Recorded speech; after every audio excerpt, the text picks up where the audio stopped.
bullet. How much damage are we going to do to the truck? My Yukon. Exactly. At 80%, you know. Yeah. We'll make it. I feel like we're segueing already. Yeah. The trailer loaded will be around 6,200 pounds, probably 6,000. Okay. Yukon's rated at 77. Yeah. But that's pretty close to max. Yeah, you know what I mean?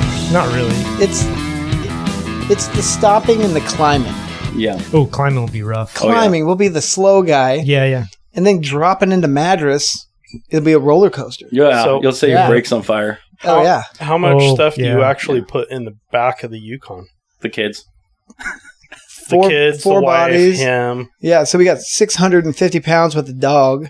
Okay. And then a cooler and all your camping stuff, another, say, call it 600 pounds. So to that number that you added to the trailer, add another 1,000 pounds because you're adding 1,000 pounds to the car too.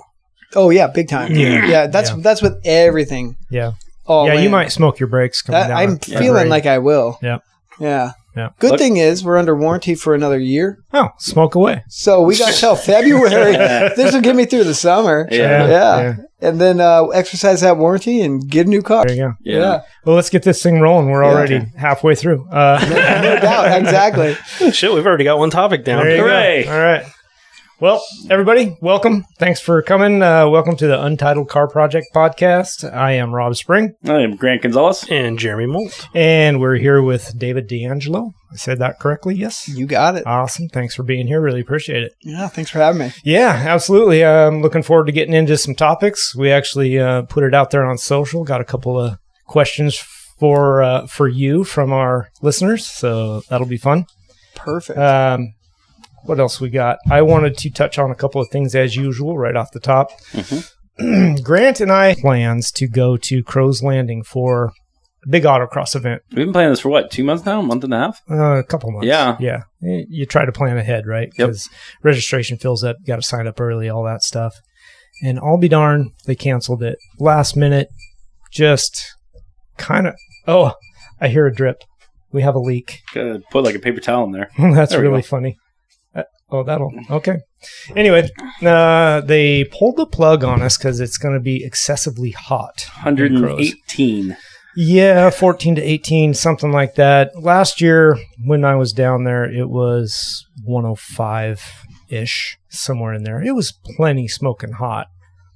But manageable for me. But, I'm not everybody. Yeah, I'm not used to that heat. We've got guys at times work down in Arizona, in construction for us that do that, and I can't do that. I mean, David, you worked down in the Arizona desert for us when we did that long times ago. Yeah.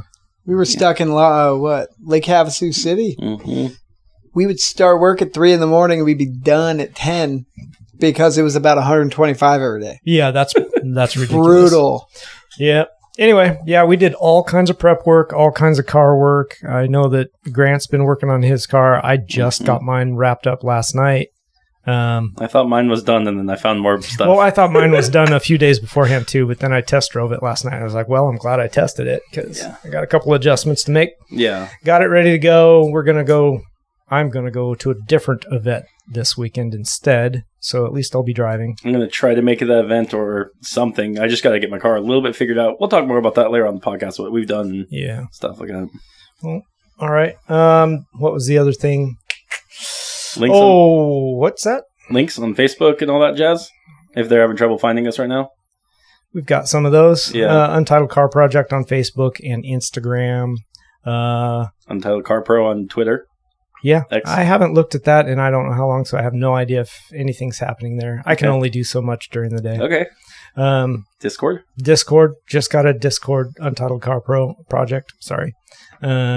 So yeah, group chat, all the things, all the chatty things. Mm-hmm. Hit follow, share it with a friend, tell anybody about it. We're trying to build a little bit of a following. It'd be kind of nice. Jeremy, we have this podcast we're doing. I'm telling a friend right now. Yeah. Good job. Good job. Show 14 brought to you by, this is fill in the blank spot. This is where the sponsorship goes. Okay. The one we don't have yet. Oh. So hint. Yeah, D'Angelo Auto Sales. There we go. Yeah. Perfect. Brought to you by D'Angelo Auto Sales Perfect. this week. Yep. We'll run your credit card at the end of the show. Something else I did last weekend. Went to the Formula E race. I wanted to PIR. know about that. How was that? It was awesome, actually. Was it quiet? Yes, in a way. Definitely the electric motors do make a whining sound, especially under acceleration. It's pretty cool. It's nowhere near an internal combustion engine. You want to hear that scream. But it was something different. It was actually really neat. And I was amazed at how grouped up they stayed. 22-car field. Mm-hmm. And they really didn't spread out. Like they were in a pack the entire time. Really? Yeah. Wow. It was kind of crazy. We sat right at the turn 1, 2, 3 chicane, and they tried to go through there 3 wide, and there is not room for 3 wide through there. When they hit a curb, it is very evident because there's no motor sound to cover up the crunching of the carbon fiber under the car. When they hit each other and lose wings and stuff, you hear all the carbon fiber breaking and flying off the car. That's pretty cool. Wow. It was cool. It was neat. Actually. It was really cool.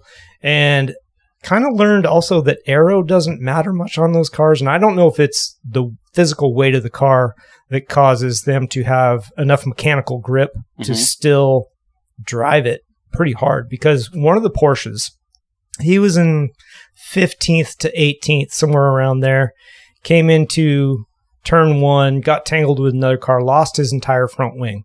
He didn't pit. Really? And he passed his way up to 3rd. What? With no front wing. Wow. It was really wild. And there were other cars, like the Nissans, they kind of did the same thing. He lost his front wing in turn 1, 2 in a little tangle. Actually went under his front tires and was pushing it down the track, and that was extremely loud. I was surprised how much noise that made. He pitted right away, got a new wing. Didn't even bother not, How many laps are they doing? They did 26 laps. So it's not a lot compared to Formula One. That's a sprint race in Formula One. Because that's like, 45 minutes? It was. Yeah. It was right around there. But it was cool. That's awesome. Yeah, it was fun to watch. They did qualifying and... all on the same day? Yeah. They did qualifying and sprint heats. Because traditionally it's like qualifying, they come in on a Friday. Right. They do heat races on Saturday. Well, apparently they raced kind of the same format on Saturday also. So they did it 2 days back to back. Well, that's cool. Nice. Yeah. So like Formula E, I looked into like a couple of years ago. Didn't look heavily into it. But 2 things I know they had, I was wondering, Rob, if you knew they still had it, is the speed boosters. They do. They do? Yes. Did they say where they were at PR? So if those who don't know... Turn 10. Okay, so those who don't know, for Formula E, because they're all electric, each car has a GPS plugged into them. And the drivers are allowed to go off the racing line, quote unquote, in certain areas and use like a Mario Kart style horsepower booster, giving you like 30, 40 extra horses. It's 50 extra horse and front wheel drive. Yeah, for like 30 extra seconds, something like that, right? Something like that. And you're allowed to use that 3 times in the race. Right. So like you can go slower on an off turn, but then you get that and now you have way more horsepower. Yep. And they did it right. The turn... I guess it would be 10, 11. So it's right before 12, which is the final turn before the front straight. That's so that cool. you go off the racing line through this one section. So it's like DRS in Formula One. And you get this boost of 50 extra horsepower, all wheel drive, and you get that all the way down the front straight. So it really promoted passing and that kind of stuff. Was it really noticeable when a person like went off? Like you could see just the leap in the pack? Not from where I was at, because I was down at turn 1, 2. Yeah.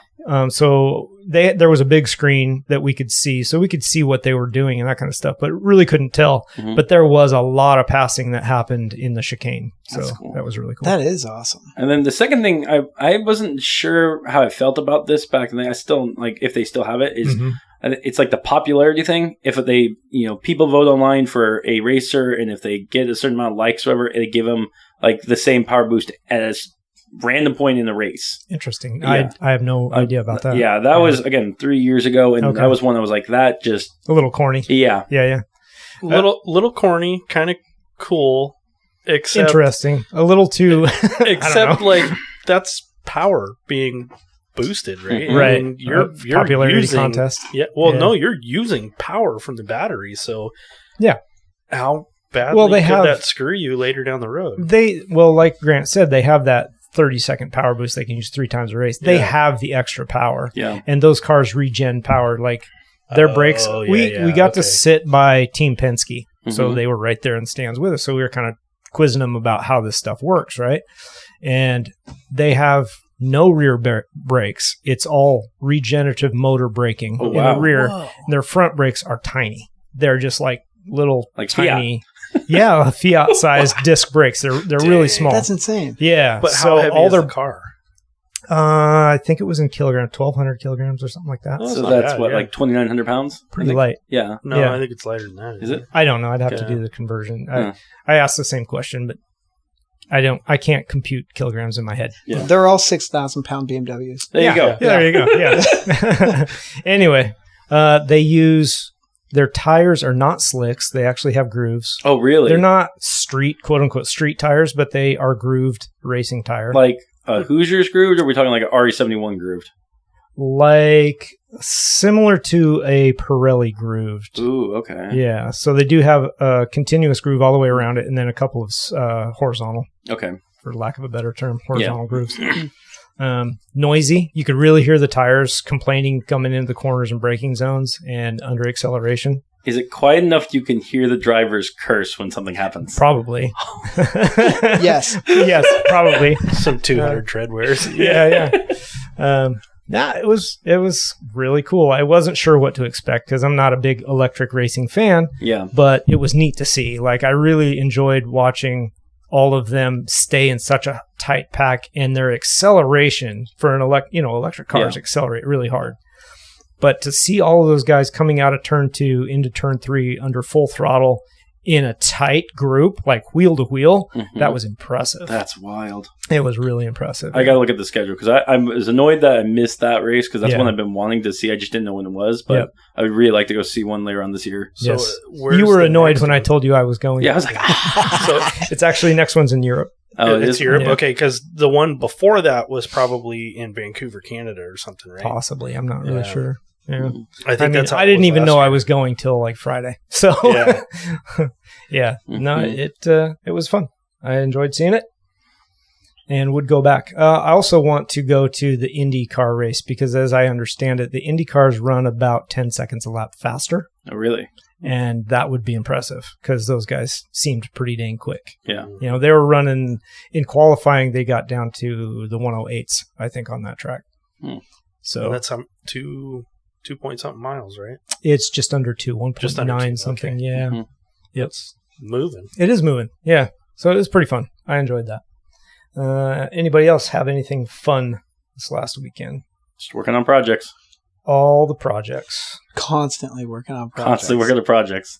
The Ford owner yays. Yeah. Ford owner. You should probably fix that one of these days. Yeah. It's so funny. All right. Well, let's get into David's background, shall we? Sure. What are you guys looking at? Well, let's start with D'Angelo Motors. Like, how long you been doing that, and how did that come about? Yeah. So, really, what happened? My dad's been doing it for 45 years. Okay. And I grew up around it. As a kid, he'd be, bringing new cars home all the time, and in my mind, he didn't really work. Yeah. He just had new cars all the time. Cars. Yeah. And that was pretty exciting. Yeah. So after going to college, came back and, it was like time to get a real job or, maybe I could help him out. Good family business. Yeah. And the internet was evolving at the time. Mm-hmm. So he was primarily wholesaling prior to actually having a dealership, at which point I was like, well, why aren't you on the internet? Why aren't we doing this? Why aren't we doing that? And he said, if these are things you'd like to move into, show me a business plan that would have legs and we can check it out. So we went full bore at it and grew with, Craigslist and Autotrader.com. Yeah. Those came out in the early 2000s. This is, it feels like yesterday, but totally changed how people shop for cars. And it allowed us to work off a small footprint, low overhead, and go direct to consumer. And it's been working great. Yeah. So you were kind of right at the beginning of the electronic boom of selling cars online or through I looked like a genius right out the gate. Because you build a website, you put some stuff online, and people are buying cars out of California. How'd they find you? Yeah. That's cool. And now, every single week, we're shipping cars all over the country. Oh, really? Oh, yeah. Okay. They're buying stuff sight unseen and just shipping set up and ready to go. Right. Yeah. Wow. We do everything. We do a video tour of every car right when it comes in. Yeah. So everybody gets the same presentation. Yeah. And then if you're not physically coming to our store, say you're in Tennessee, like guy this week, we require that you have a third party unbiased. Come look at it. Oh, that's smart. Keeps transparency, keeps the trust. They know when they get their car, it's going to be what I said it is. Yeah. Mm-hmm. I've yet to have an issue. That's awesome. And it's just changing the game. Wow. Yeah, it's really cool. Well, it's opened up your audience. Completely. Yeah. Yeah, you can move instead of just regional, you now are as far as the mind can travel, right? Yeah, exactly. So. We were like stuck to only Portland, maybe Vancouver. Right. And now everybody. What's the furthest you've shipped a car? A month ago, we shipped a car down to the Florida Keys. Oh, okay. And that's about as far as you can get. Yeah, it is. From here. It's deep. From here, right? Yeah. Maryland, Long Island, New York. Yeah, all over the place. So I did take a look at your website, and you specialize in just European mostly? Primarily European. We're like 60% European, I would say. We like those cars. Yeah. So we kind of sell what we like. Yeah. Enthusiast driven. Mm-hmm. But I've opened up to cars that are for everyone, I suppose. Okay. So I have stuff to sell. Yeah. But I mean, I would rather drive a European car myself personally. Yeah. That's fair. Mm-hmm. I also know for a while you guys were like one of the largest sellers for smart cars. Is that still true to this day? It is, yeah. I'm probably one of the biggest smart car dealers on the West Coast. Mm-hmm. So we always keep, 15 to 20 of those in stock. And those we ship everywhere. Yeah. Those are wild. Those blow my mind every time I sell one. Mm-hmm. And we sell them all the time. Yeah. Nice. Those are fun. Is there a certain time of year that is better sales than others? Like, generally, March is really when it picks up. March Madness. Yep. March Madness. Really? March. And then it basically roars through summer and then relaxes again in the fall. And then you get your holiday rush. So we only really have like 2 or 3 significant slowdowns, and then it's full throttle. Huh. Yeah. Yeah. Pretty That's why I was late steady. today. Yeah. Just selling cars. Just selling cars, baby. Yeah. No doubt. Exactly. So early on, you had mentioned kind of a broker. Do you broker cars? Somebody come to you and say, I'm looking for a specific this or that, or can you find that for that person? And all the time. Yeah. I have a running list constantly of people. Yeah. Looking for niche cars. Yeah. Especially guys like you. Project cars. You guys, project cars. Yeah. I mean, I always get people, you ever see RX-8s or, you know, I'm looking for a Miata because I'm going to track it, but it's got to be XYZ, Right. Very specific. Yeah. S2000, the AP1s. And if you find one of those, call me. Oh, that's awesome. Oh, yeah. So I'm sending selfies of myself in front of cars when I'm walking the auction all the time. Mm-hmm. Oh. Yeah. Are you interested in this? Or how about this one? Or totally, yeah. And it can be, very entry level, whatever. Yeah. Because usually when the guys are racing cars, they want base, nothing in it. They're going to strip it down and destroy it. Basically, yeah. They're going to modify it the way they want it. They're going to just make it theirs. Yeah. Yeah. Yeah. Or, and then I get other people who are looking for a brand new Chevy Tahoe. Mm-hmm. And they don't want to go to the dealership. They don't want to deal with, what comes when you typically go to a dealer. Right. So that's where I kind of bridge the gap. Like even today, we just sold a brand new RAV4 hybrid and a brand new Chevy Equinox EV, which was first time selling one of those, but it's a pretty cool car. Oh, yeah. Yeah. Okay. Well, that kind of brings up what we had a listener question, right? Yeah. The EV question. You remember that one? The EV question. Yes. I'm going to pull up my notes. You got it? Or no? I'll look it up. Yeah. Maybe I'll look it up. Okay. You do have it. Jared. I got to move my microphone. Okay. It looks like Jared Roberts asked, what do they think the push for EV will mean? Okay. He needs glasses too. Yeah. What do they think the push for EV will mean for the dealership business? It's a funny question because through the last 2 years in particular, especially like as COVID was going on, they were full court pressing EV sales. And I think there's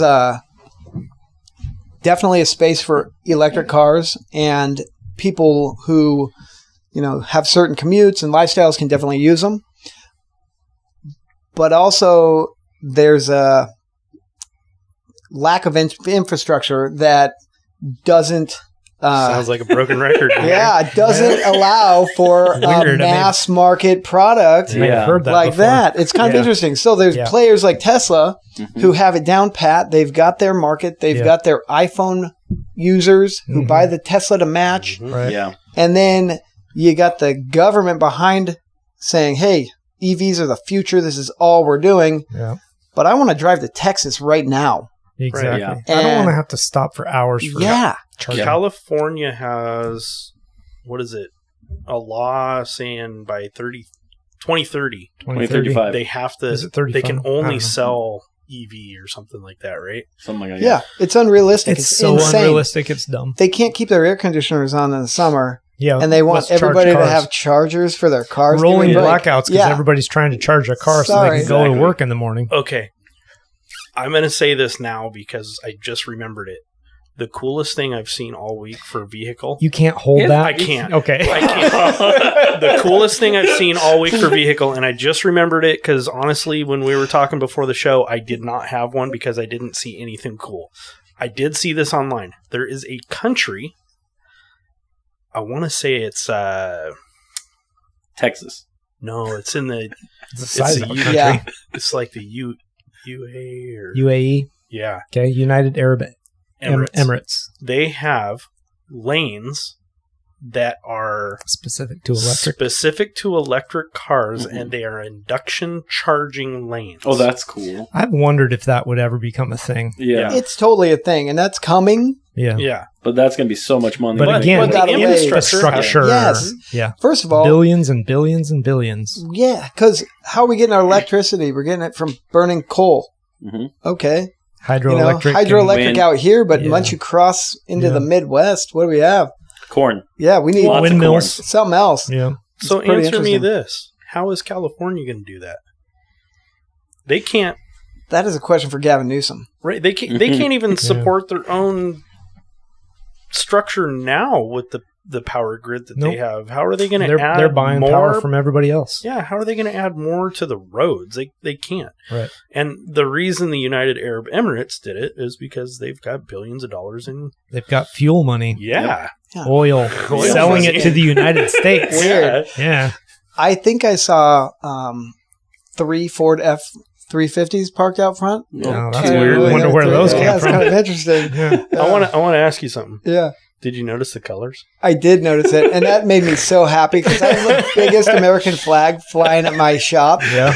And I saw a red, white, and blue one, baby. Yeah, that was awesome. That's pretty funny, isn't it? Yeah. Yep.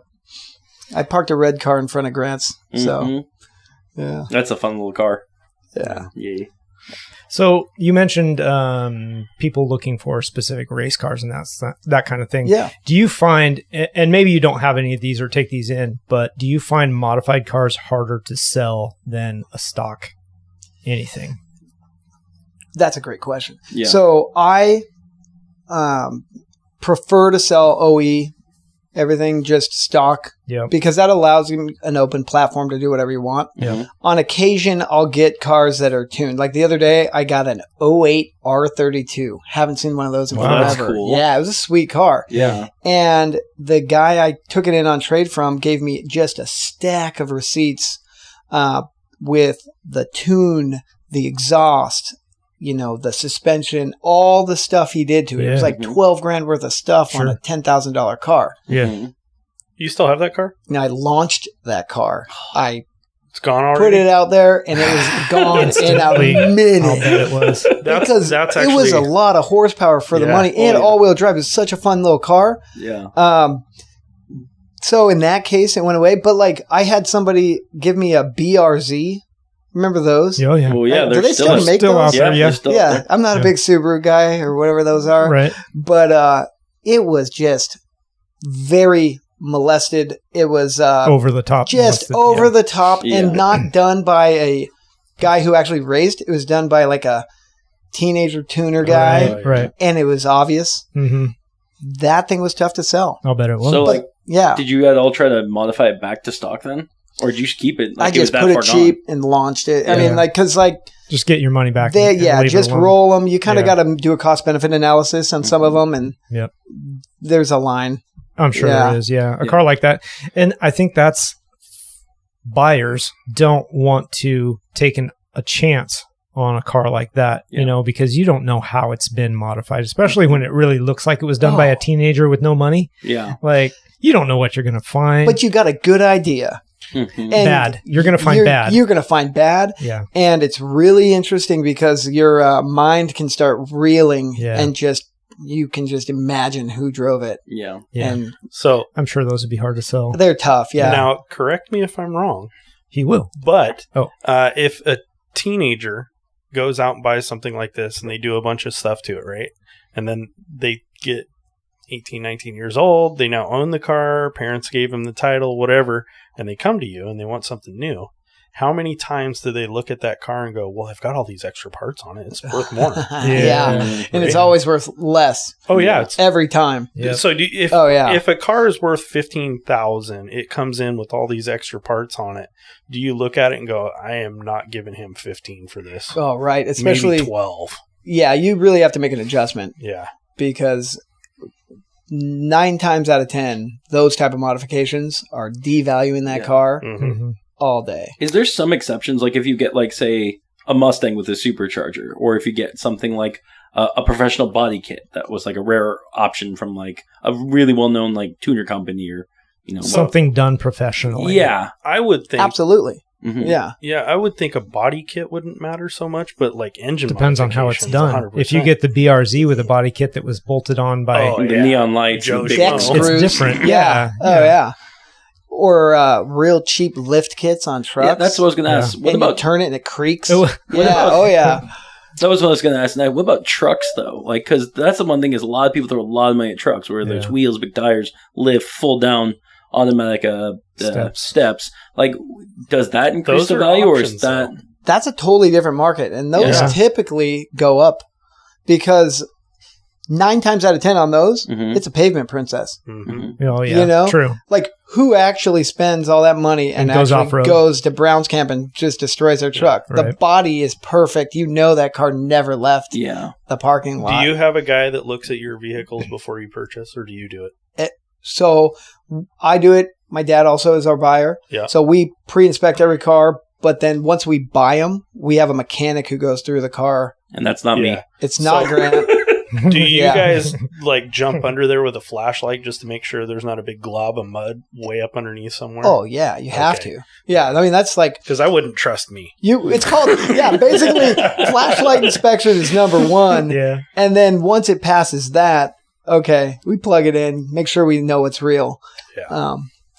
And then take it to the mechanic and let them kind of go through it. Because every car, if it's not an electric car, gets an oil change, gets a safety inspection. Mhm. If it needs something, it's leaking from somewhere, it needs a battery, tires, brakes, all that stuff's very common. Kind of get that going. That way I know confidently that car will be safe for whoever buys it. Yeah. Yeah. Because my name's driving around on every Yeah, single you car. can't take literally. that reliability. Yeah. Yeah. And 9 times out of 10, I see people over at Costco after they bought the car a month later, and they're like, "Oh, Hey, David! hey, what's up?"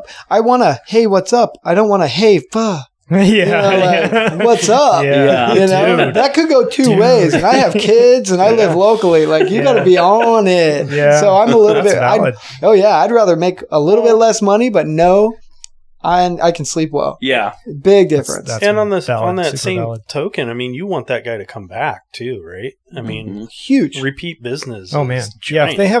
if they have a good experience and like the car they got and feel like they were treated fairly, that's huge. Oh, yeah. Mhm. Really, for I bringing people back. I can tell you right now, the car my wife owns, the dealership we bought it from, we will never go back to. Yeah, that's And a that's bummer. crazy. And yeah. we've purchased a lot of vehicles from this place, right?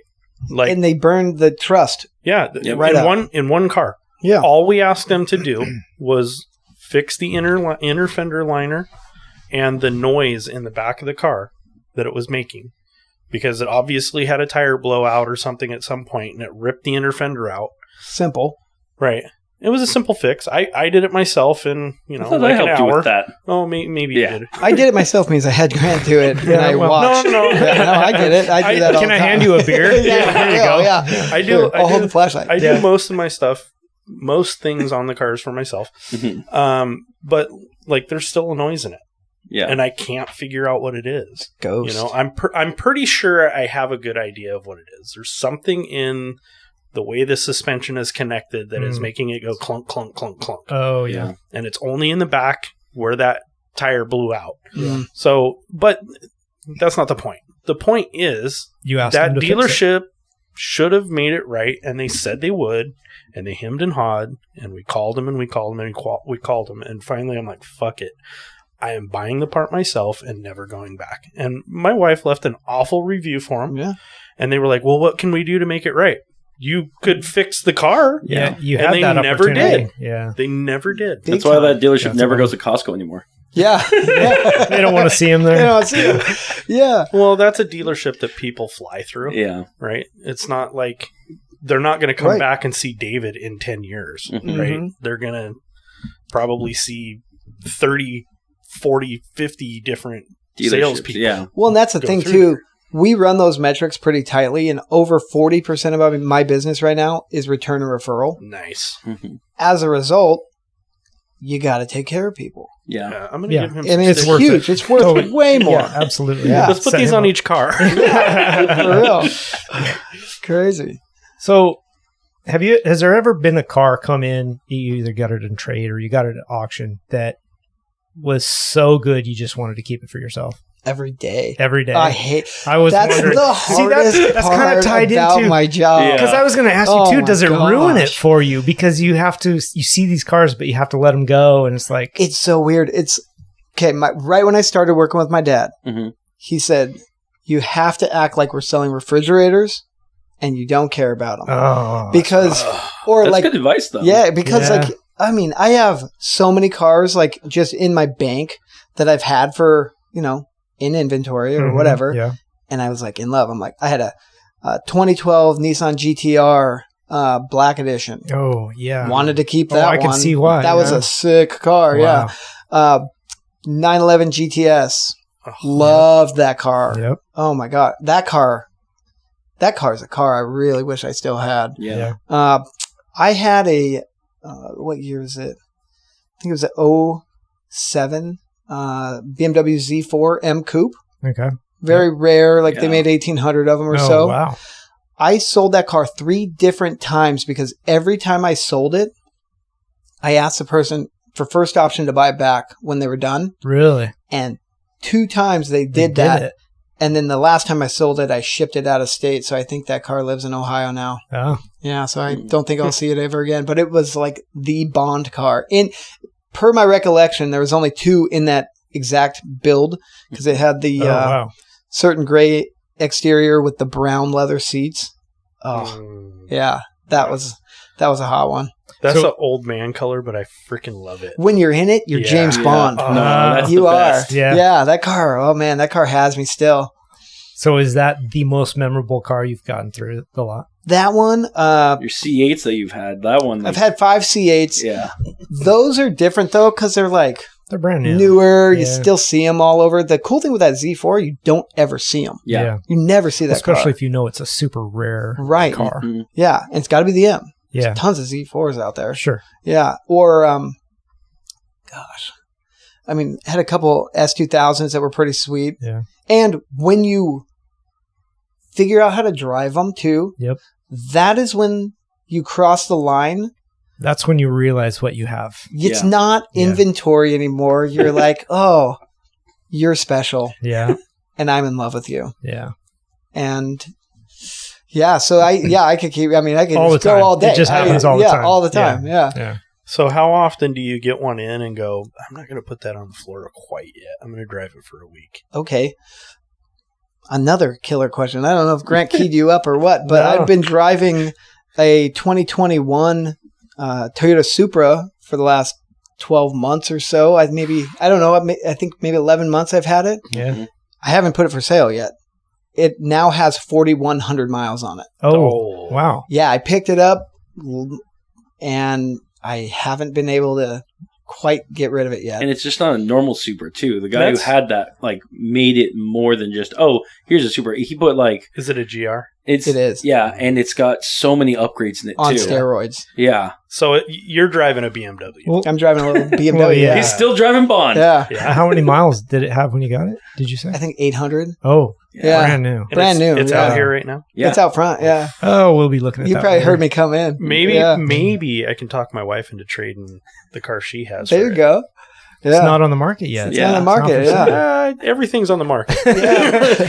I like to keep a cool car around, and that seems to be the car at the moment. Last year I had a C8 that was kind of like drive around car, but that car, the difference is those C8s are bigger, they're bulkier. Yeah. There's a lot more going on. Mhm. As a daily driver, the little Supras, it's like a little, you can park anywhere. Yeah, You fits a lot better. You'd In like- and out of traffic a lot better. Oh yeah. Yeah. You'd like my wife's car too. What's she driving? It's the 2020 RC350 F Sport, Oh, Lexus. those are Yeah. sick. Yeah, I like those a lot. and it's in an incognito color. It's like that gold silver color. Oh yeah. So Cops don't ever look at that. Yeah. and it flies. Mhm. Interesting. Yeah.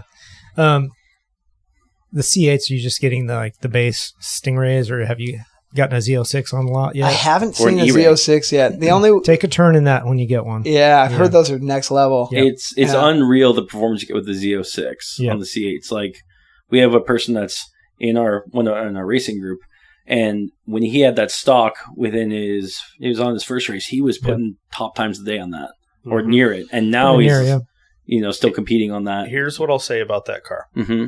Joe is fast. That yes, Joe's Joe is fast no fast. matter what he drives, Yeah. but that car has serious performance. Oh Yeah. yeah. The first time he got in it and drove it on the autocross, he mashed that gas to the floor and spun out yeah, in a straight line.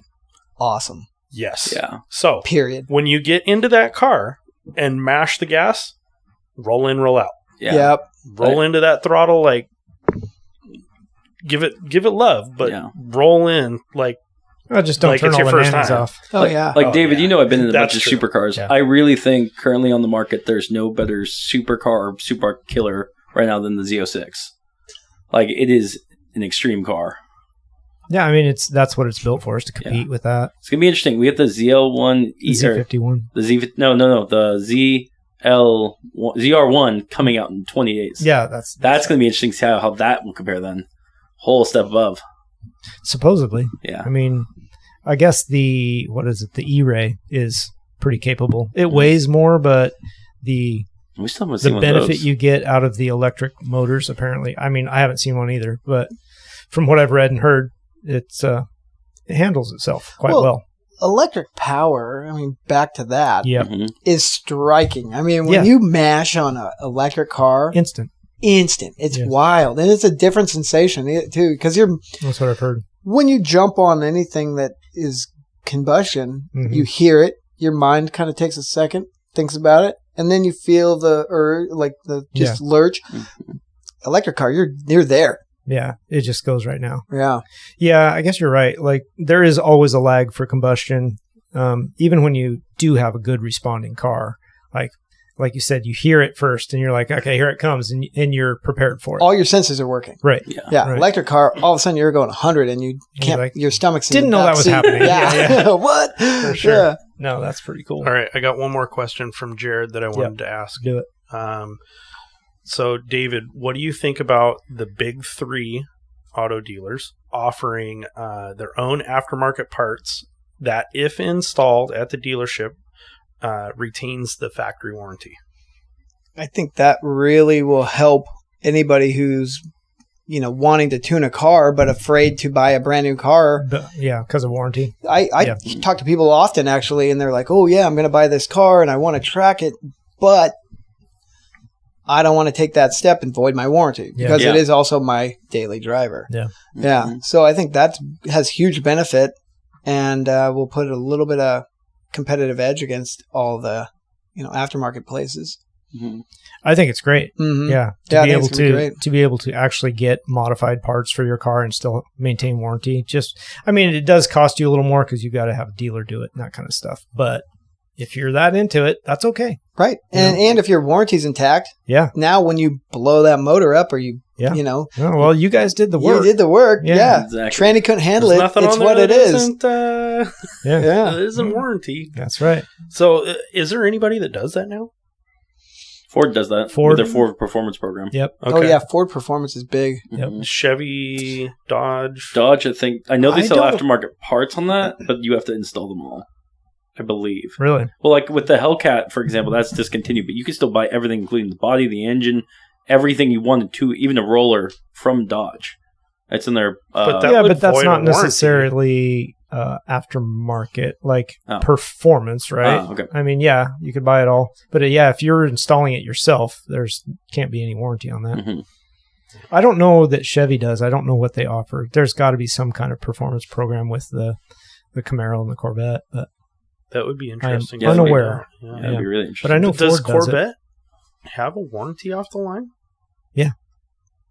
You have to follow certain break-in procedures and guidelines, and it's all computer recorded. So if you don't follow those guidelines, it voids your warranty. Oh, really? Does it void it if you track the car?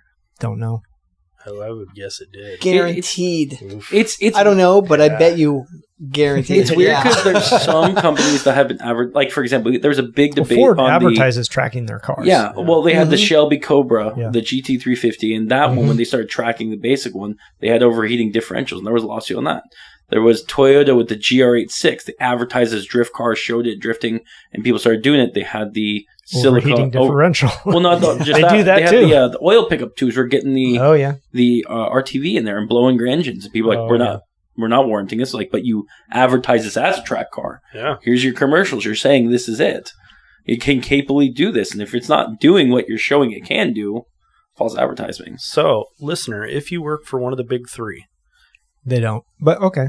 In a division that could actually speak to this, get a hold of us. We'd love to have you on and pick your brain. Yeah.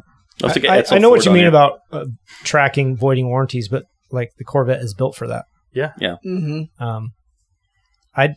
I don't know. I think there's certain instances that it does not void it.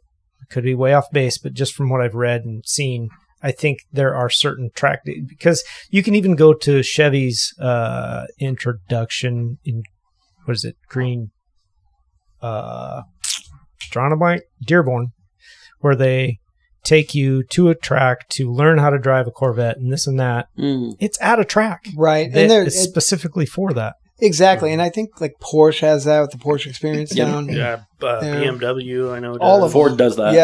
Yeah. So maybe we're way off base. Maybe. No, I mean, it would be an interesting conversation. That's part of not knowing jack shit. We're just assuming. Just rapping over it. Yeah, exactly. So operator error. Yeah. Mm-hmm. That's what it Hey, was. if I'm wrong, so I'm wrong. Yeah. Okay. And we would get a hold of me and tell me. I don't know. would take more than the big three too. If you work for any auto company that does that. I mean, definitely some of them don't want you to track their cars, but I think the ones that are specifically built for it, like the new Ford Mustang with the GTD and the GTR, those are specific track cars. Yeah. But you can also, they're street legal. Which makes it so awesome. Yeah. Yeah. Absolutely. That's a sweet car. Like the Hyundai Stingray? Hyundai Stingray. Yeah. You lost me. Stinger. Stinger. Yeah. Oh, that little CRX looking thing. That one? No. Those are the big one, right? Yeah, it's a bigger car. They're turboed. I'll pull it up for you. You might think it's a Maserati from 100 feet away, and then you're like, oh, it's a Hyundai. Oh, yeah. So disappointing. Sad. Yeah. So you had mentioned trucks a little bit. That's a whole different animal. Do you deal in trucks too? I dabble. Okay. Yeah, on the occasion. On the occasion for the right guy. Mm-hmm. Yeah. For the Gonzalez. Yeah, for the Gonzalez. For certain times I'll get them. Yeah. I don't go after trucks. There's guys who are specific to buying them, lifting them, putting the big wheels on, dolling them up. Mm-hmm. I just don't have the capacity for that, and I'm not really interested in that, and I don't have the parking for that. Yeah. But I get You've got your market, and you're just like, stay there. Stay in our lane. People know me for my, European, yeah, and that's who keeps coming back. So that's what I'm. Favorite European car? Every time Porsche. Yeah. Yeah. Any Do you own you have a lot of Porsches? I don't have a lot. Yeah. I try to keep them around. But they're, every time I get one, they drive so different than every other car. It's not even It's that rear engine. It's the rear engine. And they're just like, they're their own thing. It's a Genesis. It's a Kia. Oh, It's a Kia Stinger. Oh. It's one of the only There's cars. the confusion okay. right there. That's like not a bad looking car. Yeah. Mhm. For your little daily I'd be afraid to track Coupe. that thing though and explode it in sedan. half a It's minute. got like the I front don't end know of if the that Yeah, I has wouldn't track any, like, it has no reason to be on a track. No, I wouldn't track that. But it's a twin turboed V6. I mean, that'd be good for an autocross car. No, Would it? I don't think so. No? No, That'd be good to, get to soccer practice on time. exactly. Mm. Yeah. Yeah. And tell your kids that don't get your damn muddy feet on my seats. Exactly. Yeah. No eating in the back seat. Right. What are you What's doing? up? Yeah. I don't know. I Swing think I'd around let with him that eat in hand, the back backhand seat. them. Yeah, exactly. Those wheels aren't bad. No, Yeah, no, actually, actually, that's not they're a nice. bad stock wheel, is it? Considering we're talking about a Kia. Right. I've got problems with Kias and Hyundais. Yep. Yeah. I know you do. You bring it up every episode. I know it's there. Okay. Every episode. I don't bring it up. Go every ahead and episode. ask. You're going to do it anyway. Me? Yeah. I'm not going to ask. What am I asking? Yeah, about your Hyundai Kia stuff. Oh, well, I just don't. I think thought the this was engine's going a good. different direction. Yeah. Oh, This just got dark. I know it did. I don't know. Maybe I didn't write it down. Oh, I saw it on the show notes. Yeah. Oh. Yeah. So, Go ahead. okay, let's see. It was under this one. Oh, here it is. Yeah. Grant's question. I'm going to preface this Okay. because he asks it all the time. Right. He wants to know when will Korean and Chinese cars be worth buying? Yeah. He's very concerned about Korean Chinese cars. I've had nothing but mechanical friends like in the last 10 years. Hyundai and Kias. You're stuck in the old times, man. They Get up to consistently speed. throw cylinders through the walls of the engine block. I'm like, I suppose it just depends on the user. yeah. There's a market for that car. Yep. That guy likes the idea of a Camry. For whatever reason, the Camry's too expensive. He just bought a Kia. Okay. He's not You worried know? about it wearing out Well, in 6 no. years. And if don't they have like 100,000 mile powertrain warranty or Think something? so. For like the last So- 10 years, So have. they do, Yeah. but here's the thing. Like, for example, my neighbor, he has a Hyundai 2019. Just before 100,000 miles, 98,000 miles, need a new engine. He missed his And sales the window. driver, Perfect. and they Yeah. were trying to do a recall onto it and say, drive it for a couple more thousand miles.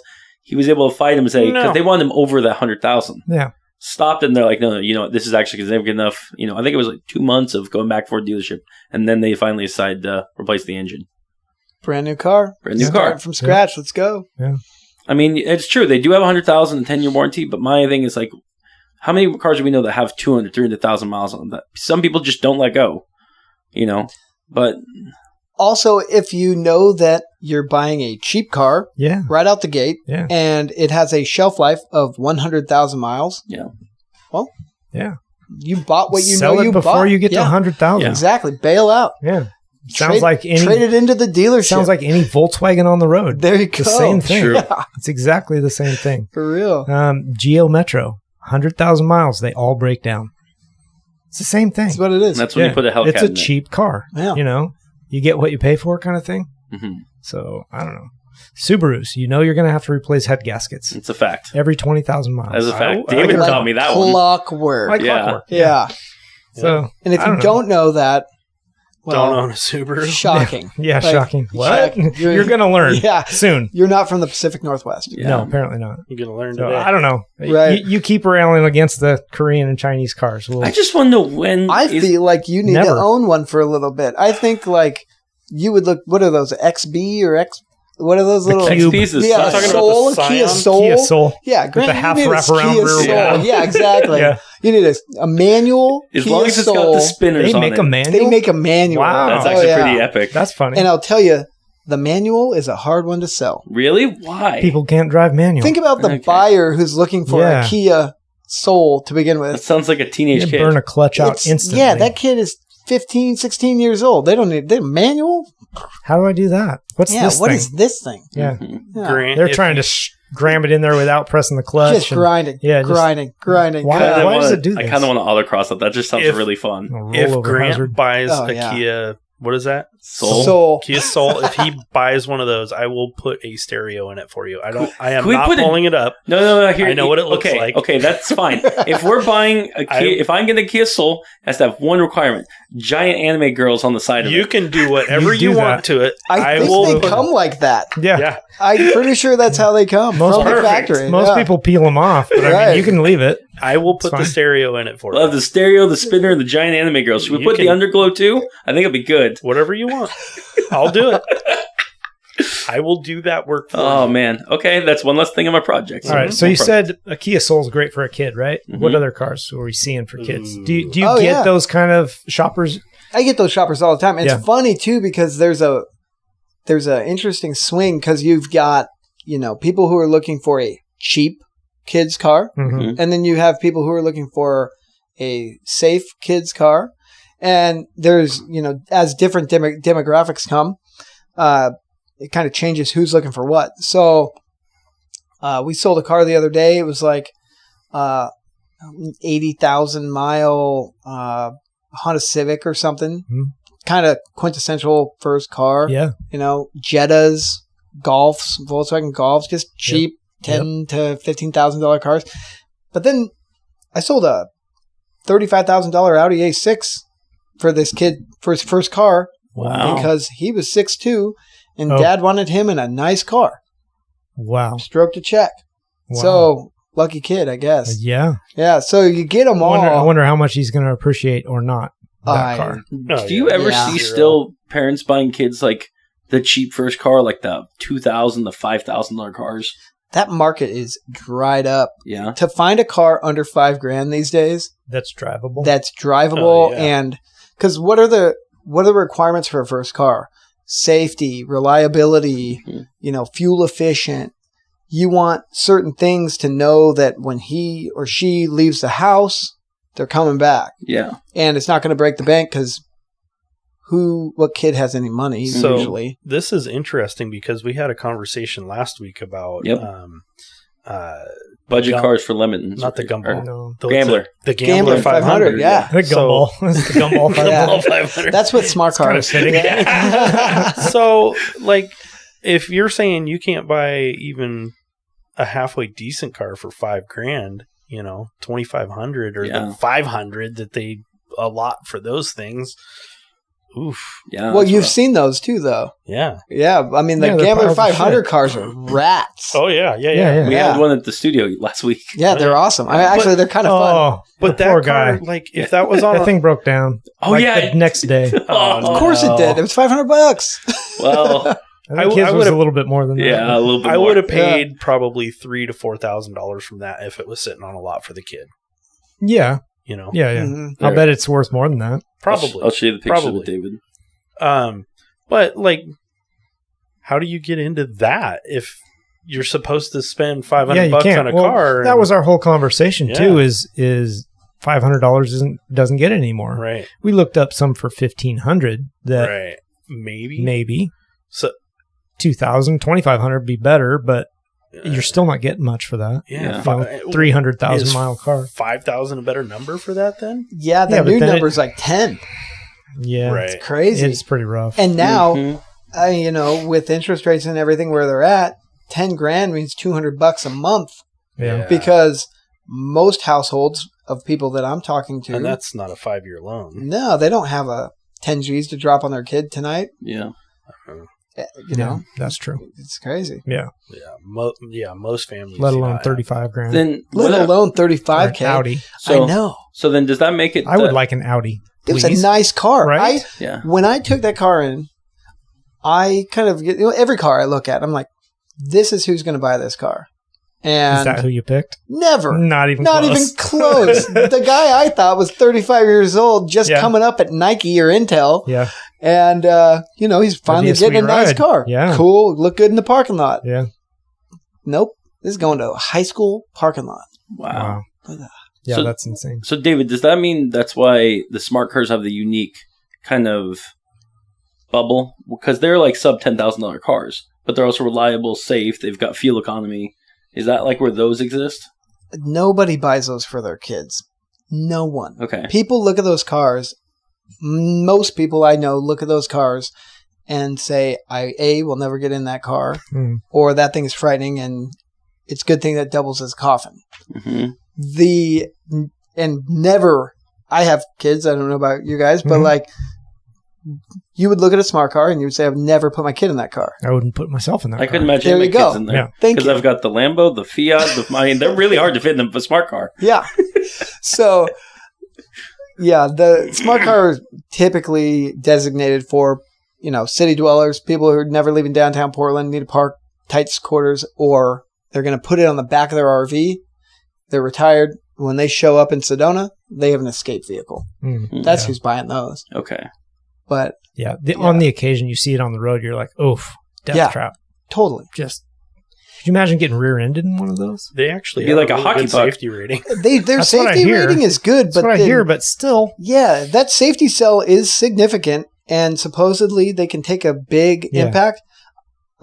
Scares me. Scary. It really. How good are your organs connected? Mm-hmm. Well, yeah. Inertia is real. Oh yeah. Like you get hit in one of those by one of your guys' trucks. Yeah.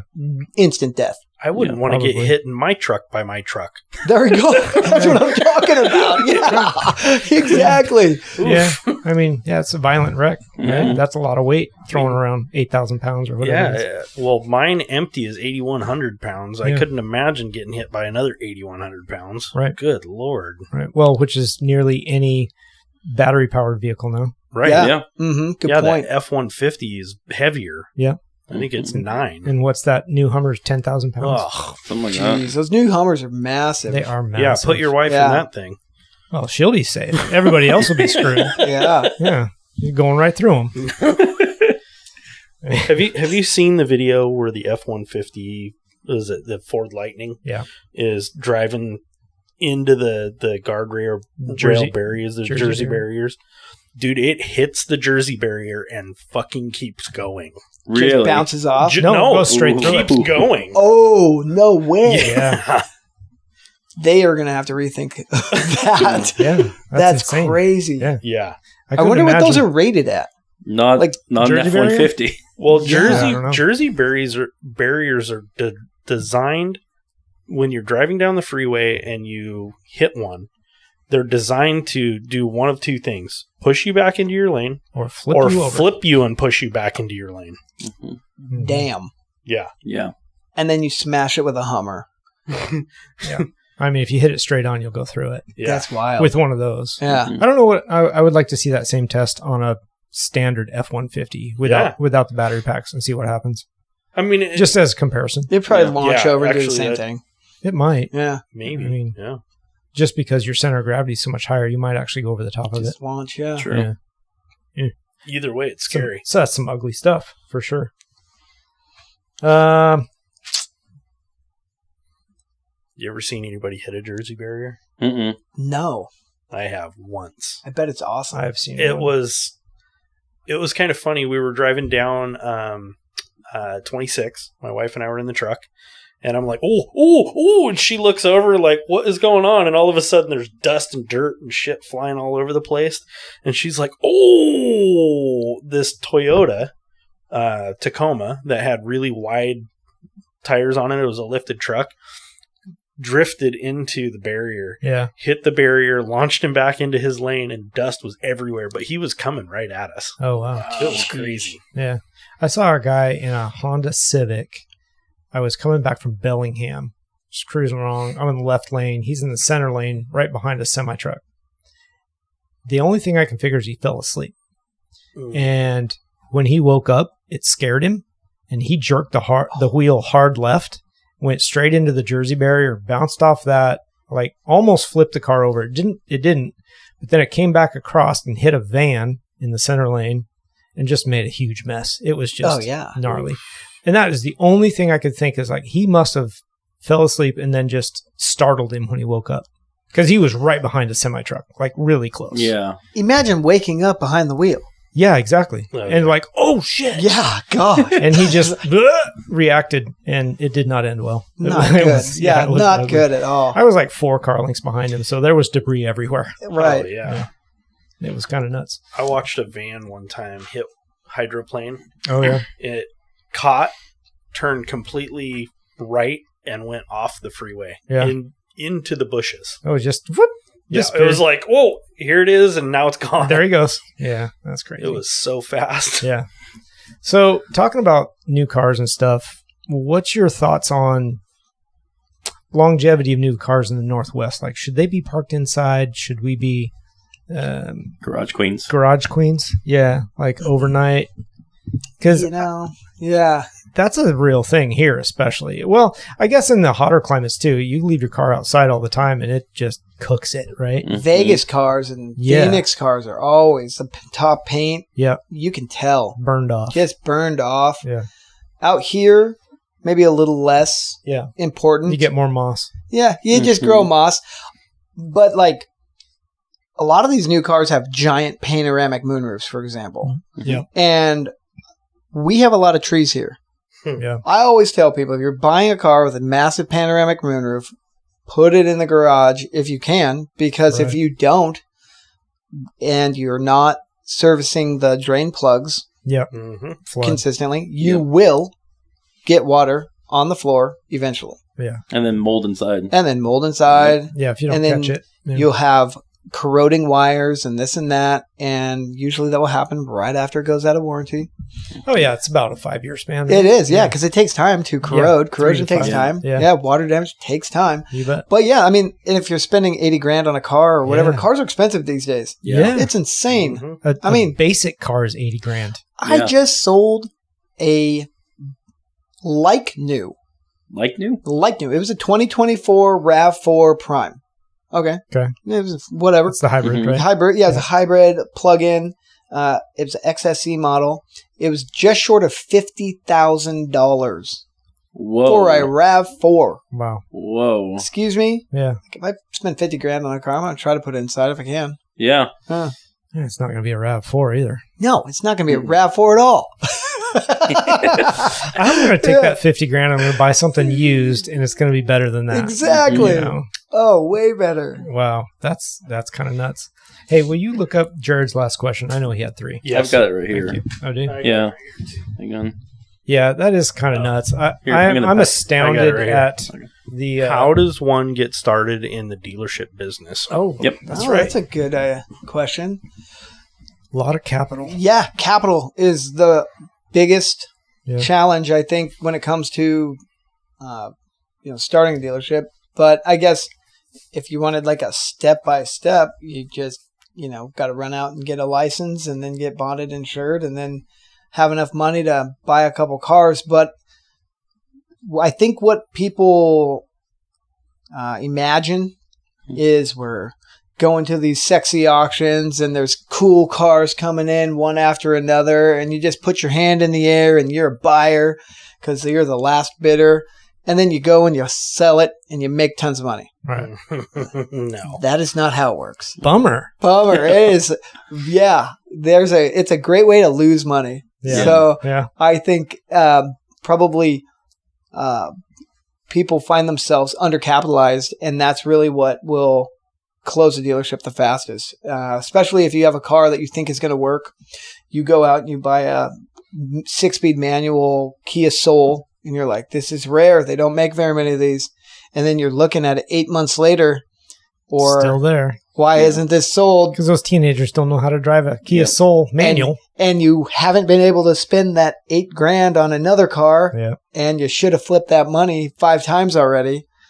That's rough. It'll eat you up quick. And furthermore, if you're borrowing that money and you're paying interest, that gets real fast. Yeah. It starts is costing you is more that than not you can make it. recommended if you need a capital and you go to a bank and just get a huge line of credit?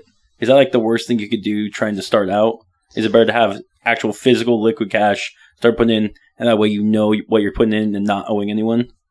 Well, it's always better to have physical, true. Just tons of money. Yeah, I think that'd be a great place to start. But most people don't. So getting a loan, leveraging in any business is a way to grow fast. Mm-hmm. But understanding, how fast things turn, inventory turn, and all those things are extremely important, because if you lose control of those variable costs, it'll eat you up. So it would be, I would imagine you really need to understand your market. 100%. Buying cars that are not good for your market is a good way to lose all your money. There you go. Because they're not going to sell. Yeah, absolutely. Just because you like it, right, doesn't mean it's sellable. Yeah, yeah, for sure. If you've got that kind of market, then, maybe those cool cars will sell, the sports cars, the exotics, or whatever you think is cool. Mm-hmm. But if you're in a market that just needs a commuter, not going to work. People can't afford that. For example, there's certain, cars that are really popular. You see them all the time, like Toyota Camrys, Corollas, whatever. Right. If you just load up on a bunch of those, you might make money. Well, you'll find that there's a ton of those out there. Yeah. There's super lean margins and tons of competition. And the brand new ones, for example, aren't very much more than a 3 or 4 year old one. Now you're competing with big dealers with lower interest rates, incentives, etc. I mean, that'll eat you up quick. Yeah. Or what if you bought 10 Teslas because you think that electric cars are the future? Mm-hmm. And then Elon Musk shoots out a tweet and drops the prices. Drops the price 10 G's. Now everything that you paid for is just now more dropped. expensive than a brand new one. Yep. Yeah. And good luck. Yeah. You're screwed. Now you're taking a bath just to get rid of it. That happened to me. Mm. I think, what was it, last May or something? Yeah, when you dropped the prices. I had one in transit. Oh. Rough. And I thought we were going to make good money on it. It was a cool one. It was a performance, low miles, real sweet car. I looked on the internet. Base price on Model 3s, 10 G's less. Heart sunk. Yeah. Yeah. Fortunately, we got off it. I think we didn't lose money on that one. But if that one guy didn't walk in, I might still have that car. Yeah, sitting on for a long time. Might be my wife's car right now. Driving that instead of the Supra. There you go. Yeah. Exactly. Can't get rid of it. Now I have to drive it. Yep. Is there any cars right now in the market that if a dealership's just starting up, what's a healthy car for someone to sell? Ford F-150. Yeah? Yeah, Ford F-150s are like... all day of the week they make money. Yeah. That's just a safe car to get. Wow. But if you own a dealership, I would imagine you wouldn't want 10 of anything on this. Well, I mean, it depends. If it's a good seller. Well, I guess it depends how much capital you have. Right. It goes right back to it. Because if you have variety, somebody can come to you, see 10 different F-150s parked there. It's got choices. Yeah. And if, let's say you go out and you buy a blue one, and it's got all the things that, Grant wants to buy, but he wants to buy a red one. I want a red one. It's got to be red. Weird. He's not going to buy your blue one. Nope. Yeah. Sorry. Yeah, that's pretty valid. Like when I went and bought my F-350, same thing. I mean, they had like 4 on the lot or whatever, bought it used.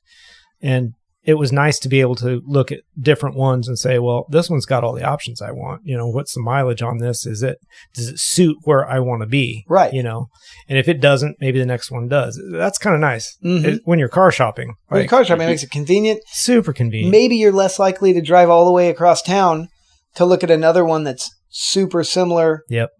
But just, gray instead of silver. Right. Right. Or whatever. White instead of red. Yeah, exactly. Yeah. Everyone's got a white truck. Yeah. Corporate white. White works for me. Yeah. But that's also good to have those, especially work trucks, because you can sell them in a fleet. Like if you find if you're in a place where constructions are just constantly buying vehicles of the specific color, try to make those connections and be like, okay, here we go. A lot of those fleet rigs are base model. Yeah. Nothing units. They're cheaps. Yeah. Are those hard to make money off then if they're just base models because you have to get them for a certain price? Yeah, their margins are super lean. Yeah, they go cheap as they are. They go cheap as they are, yeah. So you were talking about being able to fit a customer with a new vehicle. Like, how do you go about, do you have dealers that you work with or some kind of connections to be able to get a new vehicle in the hands of a customer?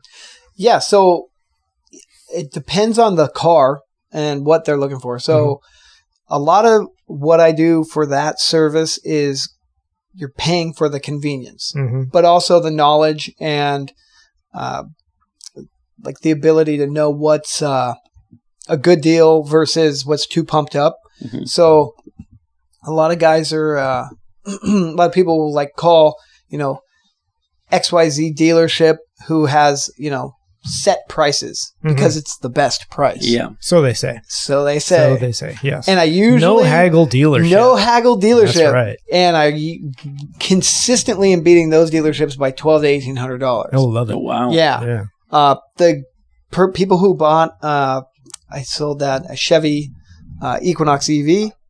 I believe my price was about $1,300 better than what they were quoted, and then I hit them about $800 more on the trade-in. So it worked all the way around. They were net up $2,000. Nice, and they got what they wanted. And the car showed up on a trailer. I think there was 8 miles on it when it was in my parking lot. Sweet. Yeah, so everything was perfect. Yeah. So, as the new car environment is normalizing again after COVID, there's a lot more flexibility and dealers are more motivated to sell cars. So knowing where to go, knowing what to ask for is really important. There's a number of different discounts that are available. You can go, fleet pricing, this, that, Costco discount, whatever. So yeah. What does that mean though? Normalizing. What changed in COVID? Was it the delivery? It was mostly? Production. Yeah. Production. Yeah. So if you want a new GMC Yukon, you couldn't get it. You couldn't touch one, and they were the dealers who had them were selling for $10,000 to $15,000 over MSRP. Right. Before COVID, you would get them under invoice. Okay. That's a $20,000 swing. Mm-hmm. Now they're back to about MSRP, which has risen. Sure. Mm-hmm. But you can still find a good deal. Yeah. Yeah. So they're out there. But then again, every car is a little different. So I have noticed new car lots starting to fill back they're up. Stacking up. But honestly, just in the last year, I drive by a Chevy and a Ford dealership on my way home every day. And last year, this time, they were pretty empty. It was eerie. Especially with the trucks. Yeah. Now they've got a full lot, which I guess that's good to see. At least stuff's breaking loose as far as deliveries and that kind of thing. But I was still wondering, and maybe you know some of this, maybe you don't, but they were stacking up old models because they couldn't get chips and parts and that kind of stuff. What happened to that stuff? I don't know. I know there was fields of cars. Massive. Fields. Massive. Yeah. Amounts. Like acres. Yeah, for sure. It was wild. It was. And I don't know what happened to those. Yeah, I was wondering. That would be. Yeah, well, like all the Super Duty trucks, right? You couldn't get any of those. You couldn't get any of the big Denali 2500s or anything like that because of chips. So they said, right. I'm sure that it was a varied parts and whatever. But I had heard that possibly they were upfitting them to be a current model. Interesting. Going from a 22 to a 23 because it took so long. They have these old models. They couldn't sell them. That's pretty. And I don't know if they can do that if they have to change VINs and that kind of stuff. I don't really know how that works, and I don't even know if it's really true. But maybe that was something. The VIN number is usually one of the last things to go on the car. Yeah. Okay. So even when they're sitting out in the field? Oh, yeah. Yeah. Like because it's a drivable truck, but you couldn't, all the options didn't work. Yeah, when cars come to port, a lot of times what they're putting on last is the logos. Really? And the VIN numbers and all that stuff. Oh, that's right before delivery. Right before delivery, okay. Yeah. But if it's right before delivery, a lot of time VIN numbers put underneath the glass, though, on the windshield. Well, it's probably the last thing to go on. That's what I'm saying. Mm-hmm. Yeah. Interesting. That's kind of crazy. Yeah. It is pretty wild, yeah. The lost years. Kinda, yeah. Mm-hmm. Like there wasn't a whole lot of deliveries made in 22. Like you just couldn't get the vehicles. Yeah, there's just and there'll be a vacuum. Well, it's kind of used cars, kind of following that. I'm sure. Well, it's kind of like the original C8s are rare because they're 2020s when they were released. Not a lot of people got them. Yeah, they didn't have a big production run. Yeah, and then some of them I think don't have the start stop because they were lacking on chips. Might not have been C8, but that would be nice to not have that. Yeah, no, there are cars that released in 2020 and 2021 that had no start stop because they couldn't get them for the chip and they had to get cars out. Yeah. So you're saying that's a good year to buy then? Yeah, right? Yeah. Don't want that start. I know on my car, I have a 2022 Yukon, and when it was delivered, they didn't have enough chips, so they had they basically gave me an IOU for the heated steering wheel. Oh, okay. Oh, really? Yeah, and about 6 months ago, I got a brand new steering wheel. Nice. Yeah. It wasn't just a chip thing. They just replaced the whole thing. Here you go. That's cool. And now it's summer. Yeah. Yeah, it'll be perfect for next winter. Yeah, exactly. Yeah, I know somebody else that bought the big Denali. It's like the SUV. I think it's just a Denali. GMC Denali. The GMC Yukon Denali? Yeah, Yukon Denali. Mm-hmm. Kind of the same situation. It came onto the lot, but it didn't have all the features turned on because of chips and this and that, and they have to take it back when those features come available. Maybe they've done it by now, but they're probably out. But yeah, it's a weird thing. It is weird, especially when you're looking at your invoice and it says your buy sheet, right? Yeah, it says we owe. Yeah, steering wheel. Yeah, what? I just bought a car. Drive it with this wooden one. Here you go. Yeah, here you go. You don't by the way, need there's that. no seatbelts. Just wear a helmet. Yeah. You're fine. Airbags will pop. They're fine. Yeah. Just don't crash it. Yeah, they're Takata, by the way. Mm-hmm. Yeah, Takata seatbelts. Takata airbags. Oh, okay. Yeah, they recalled all of those. Oh, really? I don't know how many cars, but didn't know that. It was a few years ago. Mm-hmm. Most major manufacturers had Takata airbags, and they were the deploying mechanism was faulty. It didn't work at all. Well, it didn't work, or it worked by itself. Oh, when it just wasn't randomly blow up in your face. Yeah, so Oof. they recalled them all. Yeah, and wow, it went back a long way. It was That's crazy, massive. Yeah. Did it bankrupt them? Like no. Something like that? I don't know what happened to Takata itself. I think they kind of had to keep Takata alive. Yeah. To satisfy the recall. Oh, I bet. Yeah. Don't quote me on that, but I'm fairly certain that's how otherwise it worked. they're like, well, we're out of money now. Yeah. Sorry. See ya. Yeah. Peace out, bro. Yep, exactly. There's Recall bankruptcy. what? Yeah. That I'm pretty sure Can't that's help how you. that happened. Yeah, it's pretty wild. Wow. That's pretty rough. All right, let's turn a little bit of corner here.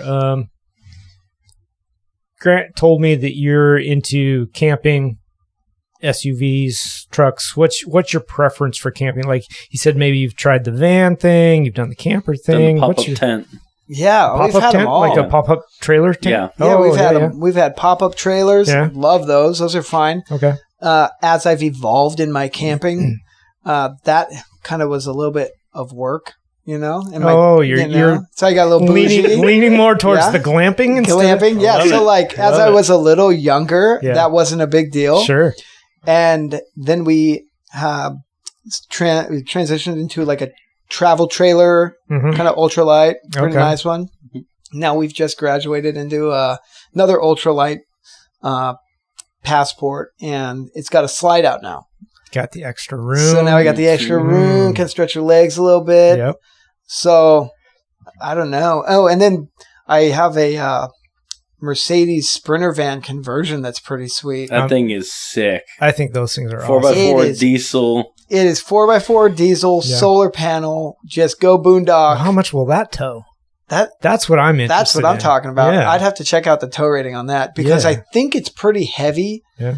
because of all the build Sure. inside. But it's Decreases got a- your tow capacity. It's got a Blue Tech diesel, right? Yeah. Mhm. And it should have a decent towing capacity. Mhm. I mean, it's, Well, it's based on your frame and suspension too, though. yeah. Well, like, it should what be are a the- Mhm. what are the one-ton It's a pretty suspension. stout. It's like- Is a it high one roof. ton? It's Yeah. a high roof long box, Yeah. so it's 170. But it's got a dually on the back too, right? That one does not. Oh, okay, Yeah. okay. I have See, seen with dualies on Grant, the back. you need one of those, and you can tow your car trailer with that, Yeah. and then you can sleep in the van. That's true. I could do That that. would be awesome. That I would just be need to get the in red ultimate. though. That would be, Yeah, we there's can a wrap it. We can wrap Yeah. it. Yeah, that's true. Yeah. We could. it sounds like another car project. Another car project. Absolutely. Okay, so you're Just don't hire Adam to wrap it. Okay, so you're 4 years into camping. You've had a tent trailer, the RV, the ultralight, another ultralight. Next Yeah. year, you're getting the Super Pusher. Duty, and It sounds like it sounds like I Fifth need to wheel. call your guys' car guy, Yeah, grab yeah. a F350 There you go. diesel Yep. and a fifth wheel, and they'll be Yeah. on. Oh, Yeah. fifth wheel's the way to go. No Yeah. doubt. Talk about glamping. David, you should Home see away what- from home. You should Ooh, see yeah. what Rob runs for his camping setup. Yeah, it's He's got a fifth wheel gooseneck, 50-foot trailer? How it's big 44. 44. That 44 is about as big as it get, right? Yeah, is it? I've seen 48s. His is like a camper, and the front and the back is Yeah. a car trailer. I'm not Awesome. Yeah. Yeah. Yep. I'm I got not my sure garage. even with a 1 ton I would tow a 48-foot trailer. That's It wouldn't be that big much trailer. more than what I'm towing now. You don't think so? Not really. Ooh, that's No. big though. 15,000 pound GVW. Yeah. The truck's good for 22. 22. That 20 truck out front? Yeah. Mhm. Nice. Yeah, Yeah. just the tow hitches on ours are what, 15,000 good for? Oh, Or no, bumper? Or no. That's the low bumper end. tow. The high end we go for Yeah. 22, 25. Right. Yeah. No, it's nuts. Yeah. What they can pull. That is. And it tows it like a breeze. It's Mhm. nothing. It's so nice. Yeah. Yeah, it works really good. Sounds like I need to get a new setup. Yeah. Fifth wheel. Fifth I think wheel. when you Well, drive, if you get the Super Duty with the Grant, the built-in, like they come from the factory with the gooseneck and the fifth wheel hitch Mhm. ready on. to go. Yeah, with the plugins like already on the side, good to go and stuff. Yep. I think once you drive mine, David, and have like a weekend of towing with that, especially with all the ultimate tow package and the bigger axles, you guys are going to be surprised on like what the heck a Super Duty can do.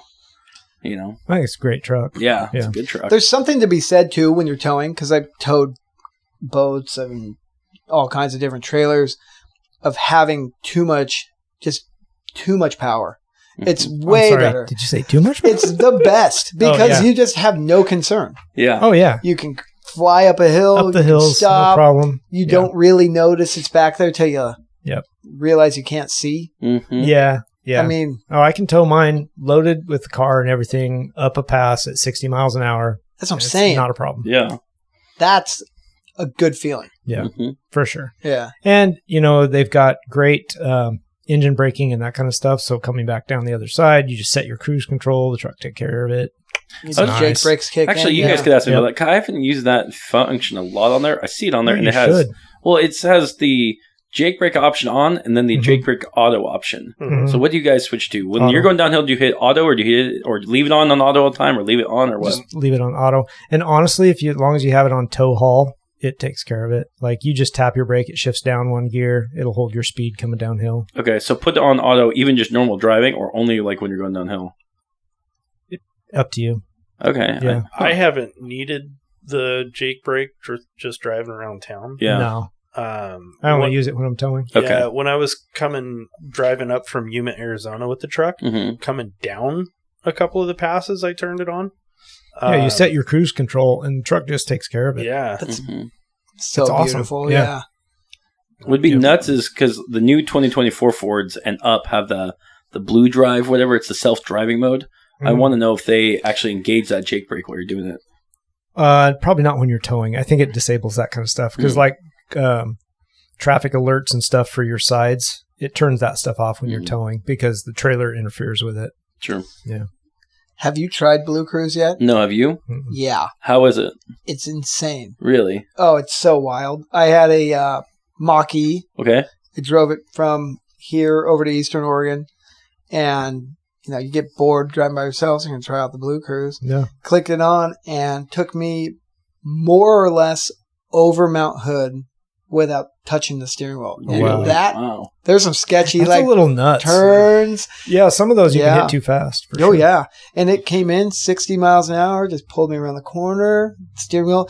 The only thing it did Yikes. is occasionally it would yell at me to touch the steering wheel, Yeah. and it wanted to make sure I was alive. Put your hands back. Hey, Yeah, you you're awake. awake? Yeah. Yeah. But it's crazy to be able to do it even in Mount Hood because of all the spots where there's like spotty. Oh you know. yeah, Yeah. Does Do it- those things work? GPS. That's what we're. Yeah. So, as I understand it, and this is kind of from a Tesla point of view, the more people that use it and drive those roads, it learns. So their system learns that road from other people, other users. that would make sense. Does Blue Cruise do the same thing? I Or don't do they know. use the same network, I wonder? I wonder if they use Google. I don't know. I'm not sure if it's like a Tesla cloud kind of thing or how it exactly works, but that's something Tesla's I is heard. different too because Tesla's. I've driven a Tesla with self-driving option. Mhm. It feels more advanced, Really? strikingly. Wow. Yeah, I had a Model X, and those will pass a car. Yeah. Without even. They're just like, we're going this speed. You're in my Yeah, way. I'm going around. outta here. Yeah. Yeah, those Oof. feel like they're like actively working. Where Blue Cruise feels like it's going off, like maybe more sensors and a It's maybe going a off the Google lines map. on the road. Yeah. Huh. Yeah. Yeah, you do notice Notice when that. the lines go away, you Yeah. drift Yeah. a little bit, you Yeah. creep, and that's probably why they want your hands on the steering wheel. Yeah. I'm surprised they haven't put cameras in there to look at your eyes, make sure your eyes are open. Oh yeah, I I'm think sure that's coming. Mercedes does that. They did that for a while. Oh, yeah? And that was like late, like 2018-19 tech. Okay. Yeah. I mean, it's everything, all of the above, Mhm. really. Right. I've actually seen somebody driving down the road in a Tesla napping. Mhm. Stop it. Yeah, Yeah. not kidding. I was just like, this is the dumbest thing I've ever Oh seen. my gosh, Yeah. it's like reckless driving without For driving. sure. Yeah. Well, that, It's like, that what are you Literally doing? without driving. Mhm. Literally. Yeah. Just sitting there. I'm going to go to work now and Could nap you- on the way. Could you imagine trusting your car that much? no. No. Never. To be fair, 20-year-old girl. Point in case. Yes. I really There want to you know go. if you could use that to pass the DMV test. Click autopilot and just We go. talked about that last week, and no. Well, we talked The about the answer's foot 2 braking, weeks ago. but not You the have to autopilot. drive it, yeah. Yeah, Yeah. Maybe in Autopilot. California. maybe. Yeah, probably, right? Oof, gnarly. I don't know. We Kind of got sidetracked there. trailers. Funny. Yeah, Yeah. back to the camping stuff. I'm really intrigued. I've always liked the Mercedes Sprinter conversions. I just think they're awesome. I would love to have one of those to like go. I'm not big into camping necessarily, but like snowboarding or something like that, and go up to the mountain. I just think it'd be awesome. I think that's who's going to buy that thing when I Yeah. eventually go to sell it. Is Yeah. like a windsurfer or somebody who's just doing cool stuff all Going the out. Somebody time. likes to travel. Yeah. Yeah. Day trips or Man whatever. bun, just like out there, just doing cool. Is there a stuff. rack on there I can yeah. put my my board on? Go mountain climbing or something? Mhm. Oh wow. Some pothead hippie YouTube dude is What's gonna wrong with buy that, bro? thing. And I'm not saying anything's wrong with it, but that's who's buying it. All right. Mm. I'm surprised though. So like we were talking about the ultralights you have. hmm I cannot believe how actually quote unquote ultralight they are. So It's like, wild. because David parks his trailers at my house, You have ultralights. and yeah, that's what he. Oh. The Yeah. trailers. They're So, not like- six. Oh, Yeah. I was on a different plane. Yeah, Gotcha. but no, those trailers like the newest one you're buying is another 5 feet longer. So that puts out Yeah. what, a 30-foot trailer, It's 29 feet. 29 feet, and it still weighs It's like 5,200 pounds. that's insane. It's crazy. That's just Yeah, for the that's pretty good. size with the pull out onto it and Yeah. a full bedroom and kitchen and everything else. It's That's just, kind of normal for the new trailers, though. I guess I'm Well, just saying. Yeah, like, maybe Yeah, aluminum frame, aluminum. Mhm. Yeah, they're all going to the lighter weight. They're not necessarily wood Mhm. walls and all that stuff anymore. Mhm. Does it still have a steel underframe, or is it something else now? Yeah, I think so. Hmm. Yeah, so it has like a sturdy base, and Yeah. then everything else Yeah. is So light. out of all the Yeah. stuff you've used for camping, how come you never guys went to the RV route or a giant like RV pusher route? The hard part for me about driving a motorhome, my buddy and I actually were talking about this today. Mhm. He's selling his motorhome because when they get to where they're going, they are stuck at that park. They don't have an escape vehicle. Yep. They didn't spend the extra money and buy a smart car to tow behind it. So if you're going to the Grand Canyon, Mm, you're staying at the Grand Canyon. yeah. You're not If you going got to out go to to dinner. town, yeah, Yeah. you're taking the whole thing. Whole camp's going. Yeah, you see a lot of that. People bring either a small trailer or tow a small car behind them or something like that. Or motorcycle. Just for that reason. Yeah, I see motorcycle. that sometimes. Yeah. Yep. Kind of rough. No, but that's a serious concern if That's you're the going to use it. concern for me. Yeah. Yeah. In I don't wanna Arizona, deal with you that. can drive your side by side on the road. Yeah, you can Mm-hmm. as long as it's licensed. if you happen to have one. Yeah, Oh, there's that. There is that. Yeah. That's weird. Has maintenance ever been an issue with any of those trailers? Like an RV, I figured, that's going to take a heck of a lot of maintenance because it's a lot of wear on the engine and bearings and whatnot. But like trailers, are they pretty just simple? Pretty low key. Yeah. Yeah, there's small things that Yeah. always go wrong, like electrical lights and maybe jacks will stop working. hmm Outside of that, there's not a lot to really fail, Hmm. which is Yeah. nice. I mean, leaks, Water I guess, water pump, Yeah. water heater. Depends how much you use it and what you're getting into. hmm But considering there's no motor, drivetrain, or anything like that to deal Yeah. with, I had one for about Yeah. 7 years, and it was pretty good. Yeah, not a whole lot of. As long as you do the maintenance and keep up on it, yeah, they hold up pretty well. Mm. They're not bad. And mine was fairly. We get that in 2007 or 8, somewhere in there. 2007. So older technology, Right. So the newer stuff I feel like is built. Maybe it's not better. I don't know. That's giving them a lot of credit. It is really. giving them a lot of credit. 'Cause Yeah. technically, the They haven't changed technology shit. hasn't really changed. Yeah. Yeah. Jacks That's work the valid. same way. Yeah. Yeah. Think about what's installed in it. Right. Like, no, they haven't changed that Yeah. stuff. It's the same Cable wire is coming from the same place. stuff. Yeah. Yeah. Exactly. They haven't done much. If it with that. ain't But broke, it's- don't fix it. Well, Yeah. it is kind of broke. They could do way better. They really could. Yeah. But they're trying to shave costs or keep their There you margins go. higher. It's you know? probably a combination of both. Yeah. Yeah, because you could make You could badass RV. You really could. Look at Marathon or any of those giant bus diesel pushers that Yeah. they have that are $2 $1 million, million bucks. right. Yeah, Prevost. they're sweet. Yeah, absolutely. And That's I bet high end you- stuff. I bet you they have all the stuff we were talking about. Yeah. Yep. But you pay for it. Yeah. Mhm. All Yeah. high end stuff. Yeah, Yeah. all it takes is money. You can buy a motor. Easy. Easy. You can buy a motorhome with granite and tile and all that stuff with a shower bigger than the one you have in your house if you want. Right. Mm-hmm. Yes, you can. That's no joke. So, David, are you into auto sports at all? Like either participating or watching, or do you enjoy it? I like watching F1 Okay. primarily because of Drive to Survive. Yeah. You know, that's a I big think that boom. really just brought a lot more people to the sport. 100% it did. And then, hanging out with Grant, Yeah. I'm drawn to. You need You to come know, to the races. I need Yeah. to really come do. to the races. I think you'd Yeah. love it. Mm-hmm. I You would, would love it. guaranteed. Next Yeah. weekend, David. I mean, last time, so a quick story. Bring a BMW. Yeah, people love BMWs of those, right? Yeah. Or your Supra. You could race your Supra. That Supra That would be would actually be perfect. really actually. Yeah. to race that. Have to get full coverage insurance on it. You Yeah, would they're not. just cones. No. They're just You would cones. not need that. Yeah, yeah. Yeah, You don't even need to drive it. Just bring it. Yeah. Yeah, that's true. There you go. Ride home with Grant. Mm-hmm. that's right. Grant, I remember he got new GT brakes on his Mustang, and he came skipping it into my office one morning. He throws me his keys, like, "You got to drive my Mustang." And I was like, "What are you up to? It's 4:00 on a Friday. Let's talk about this." And he's like, "Come check this out." He shows me his GT brakes. Okay, that's cool, whatever. And I'm not taking it on trade, bro. yeah, I know better than that.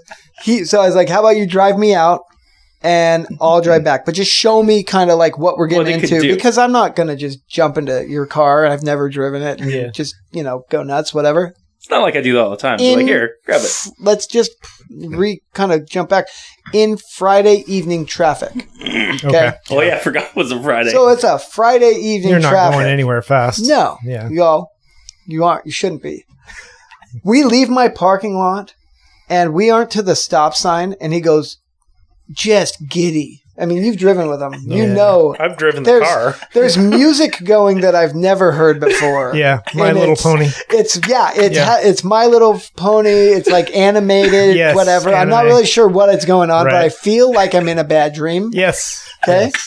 100%. Really, like a murder movie. Oh, no. Yeah. You're kidnapped. And we're Can't escape. going unknown speed, but it feels quick.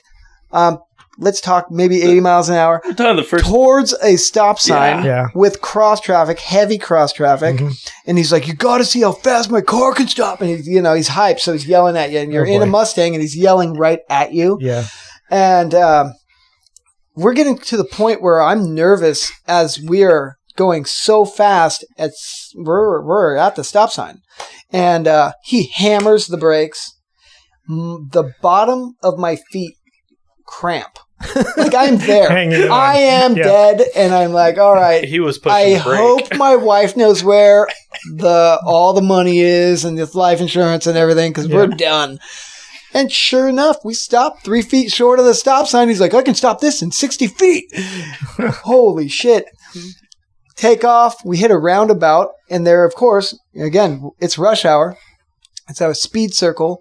There's Speed circle. It was recommended at 60 miles an hour. no. Okay. No. This Half is that, maybe. It had maybe No. 35, but more like 20. Yeah. There's people trying to get in at every single entrance. How many times did he go around? We did it 3 times. Oh, my gosh. Drift the shit out of that thing. Windows are down. He's giggling. Oh, my. Just like he is Just right now. like he is Yeah. right now. Yeah. Just, So good. I have the oh shit handle in my arm, and I'm like I think people may have thought I was abducted because of the way I was like screaming for help out the window. Yeah. So this is why maybe I haven't made it to the track yet, because I'm anticipating something like that happening. You're right. Yes, 100%. Yeah. He'll probably spin it around Totally. while you're in the car. Of course, on purpose. On purpose, yeah. Oh, yeah. I like, though, like, as soon as we got done, I threw you the keys to drive back, and then you're like, okay, I'm going to take it light and easy. And he says that. And as we're driving back, I looked at the speedometer. He's doing 85 miles an hour. And I'm like, David. He's like, what? I'm like, he's like, oh, not realizing the car. I'm like, telling him, like, when you're driving that car, even though when you see like you're going slow, it just grips and holds you at speeds that you wouldn't imagine. I will say it handles really well. Yeah. Yeah. And isn't that naturally aspirated? Just standard, like nothing. The engine wasn't really modified back then, you know. That's pretty good. Yeah. That's one of the better Grant stories I've Oh, yeah. it is burned in my mind. That's awesome. That's pretty funny. Sometimes I wake up at night. Let's do that again. I doubt that's what he said. It's like, oh my God. Never again. I know what traffic circle he's talking about. Oh, yeah. I would have fucking hit him. Yeah. I would have plowed right into the side of him. If I saw him go around 3 times, I would have been so pissed because that's at my work. I'm trying to go home. What is this dipshit doing? No, that's not your work. Different one. No. These guys are all leaving Intel, and they That's just at my work, you a fucker. 12-hour day. Yeah. These guys are engineers. Watching this guy go around in circles. And this just mad. asshole is just... That's oh, funny. yeah. Wow. Oh, man. Memorable. It was a good time. Yeah. Memorable. Yeah. What's nuts is, David, if once you come to one of our race events and jump in the seat like with Rob or with Tim or Jim, you will know that my car is not as fast. You will see real speed. You know, it's different when you're going at a cone than it is with traffic circle or another car. Right. Or stop sign with traffic. Yeah. I will say this though: a lot of people who do ride with me say it's a different experience because of the music and then the wild driving, because they see a heavy car and it's like, I think it's because they don't believe you have control. Oh, I think that's really what it is. Without question. Yeah. Without question. The music. That's it. I was going to say the music really is like a key indicator. It's so abstract Yes. to be nice. Yeah. I just can't believe it. Right. Yeah. Yeah. And people then are like, this was a bad idea. Yeah, because this was a mistake. It gets that murderer giggle going on, and it's just like, giggle. what is about to happen? Yeah. I'm going to die. Oh, yeah. Yeah. That's pretty valid. Yeah. Yeah. Something different. Like if you're going 100 miles an hour down the highway, like that's nothing. yeah. We're going 100 miles an hour around the corner. Different feeling. Oh, yeah. Yeah. It's just dawned on me, I think, from now on, when we have new people come to autocross, they get to ride with you first. Oh, yeah. So good. And then Bert. And then Bert or Jason. Yeah. Yeah. It's like a jump-in you know? Yeah. Yeah. It's initiation. Yeah. Absolutely. Yeah. First time I rode with Bert, he missed the first corner and blasted through a whole line of cones. Oh, yeah. And he goes, well, shit. Well, didn't see that. That's not what I meant to do. Yeah, no doubt. So what's it like? I know. What's it like with Grant? You know, family functions, and let's hear about this. Let's dive in. Let's dive in because I don't think we've really know the background, the true behind the veil. Yeah. Oh, entertainment only. Yeah. And I would say that the best are bunco parties. Oh, hell yeah. Mm-hmm. Okay. Bunco with left, right, center. Left, right, center. Yeah. Aren't those parties the best? Yeah. We usually will just do big pizza party, too much alcohol, mostly wine, because that's what we drink around there. Yeah. Yep. Italian night, you know, pizza and wine. Nice. And left, right, center. And it gets turned up. Oh, yeah, it does. Yeah. It's a good time. That's funny. It's and it's always loud. It's a Gonzalez. I was actually going to ask if like the whole family is that loud. The volume. Yeah. No. Oh. No? Don't think so? No. Grant is probably the loudest out of the whole group. Yeah. I would put David number 3. I think your dad is louder than you. Yeah, I would so. agree with that. Yeah. Chris is pretty loud. Grandma can be pretty loud. So the whole family is loud. Yeah. So back but to what you said. Yeah. But his sister's not super loud. Oh, no, you'd be surprised. Olivia gets... I haven't heard her get super loud yet. She gets loud when she gets excited or angry. And I haven't heard your dad real loud yet either. He's pretty low key. Yeah. He gets pretty loud at his house. That is true. When he's excited about something. When he's around Roy. Yeah. It's a good time. Yeah. It's always a good time. Gotcha. You know. Yeah. Interesting. But So, you've been on a couple of drives with us when we could take out some of the sports cars, though, haven't you, David? Yeah, they're a good time. Like, but when you go on drives, it's different, you know? Yeah, it's not... Dad do you have to follow Grant? No, we have to follow the old man. Yeah. And that's the thing. It's keep them under wraps. So, it depends. There's times when Dad, like when it's me and him, just us, he'll start going at speed, and it's my job to keep up with him. Kind of like a training session, but not. He has his way he wants to be going, and I have to be keeping up. But when we're in a group, he'll maintain a lower end speed, still fun, but that way he knows everyone's keeping track or see how people are going. You know? Yeah. Yeah. I think it depends also what we're driving. That too. Where do these drives usually take you? A lot of time around, we used to drive a lot around Bend, and then now it's mostly in the gorge. Oh, yeah. Yeah. And it's good to see the sights and rev the cars up and go and stuff, you know. Those tunnels on Highway 14 are kind of rad. That's the best. We go up there and just Ferrari after Ferrari after Ferrari. Highway 14 is pretty good drive. It's a great run, and the sound of the Italian cars. Yeah, through the tunnels. Oh, because we rev them all the way to red line. Yeah, sure. You know, that's pretty good. Yeah. Those are special. Mm-hmm. Nice. My sister, I remember the first time, she never really went on the drives with us, and she didn't understand what was the big deal, me and Dad, and, you know, her boyfriend at the time, now husband. Like, how give a deal? She drove with us, and we went through Highway 14 until we went through those tunnels. That's when she understood what was going on. She's like, that was amazing. Yeah. No, it's pretty good. It's fun to be able to hear that, you know, that reverberation off the rock walls, because this is a bare tunnel too. It's like a rock tunnel. Exactly. Yeah, those are pretty cool. And there's 4 of them in a row or something like that? Oh, there's I think like 5. 4 or 5. Something like that, yeah. 1, 2, 3, 4. I think there's 5.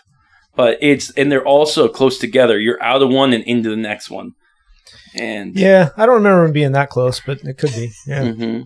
I mean, I guess at that speed. Yeah, that speed. Yeah, that's fair. Till you get held up by the hay truck in front of you.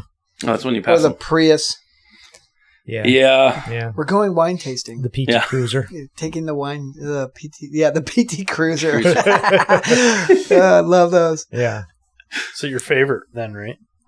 PT Cruiser? Yeah, for sure. Oh, yeah. In a manual? Sold. Let's go. A manual? Yeah. A manual convertible? Manual convertible. With the wood panels. Wood panels, ideally hood painted with an airbrush piece of art. And all the check engine lights. I think that's standard. The squirrely scroll pinstriping. Yes. Yes. Oh, yeah. Yeah. With a signature of somebody. Gotta have the signature. I mean, yeah, that makes it worth at least $5 more. Oh, yeah. Yeah. Yeah. Grant, you want to update us on your project? On Liger? Yeah. Oh. I mean, it is project related show, so yeah, that's true. Yeah.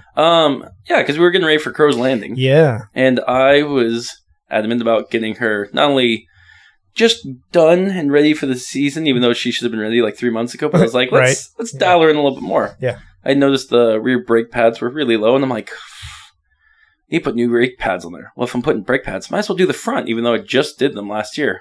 And if I'm doing those, I'm like, I probably should put on some better rotors. Yeah. Because we're going to a big event. You should have some rotors. It's like dressing up for the belle of the ball. Right.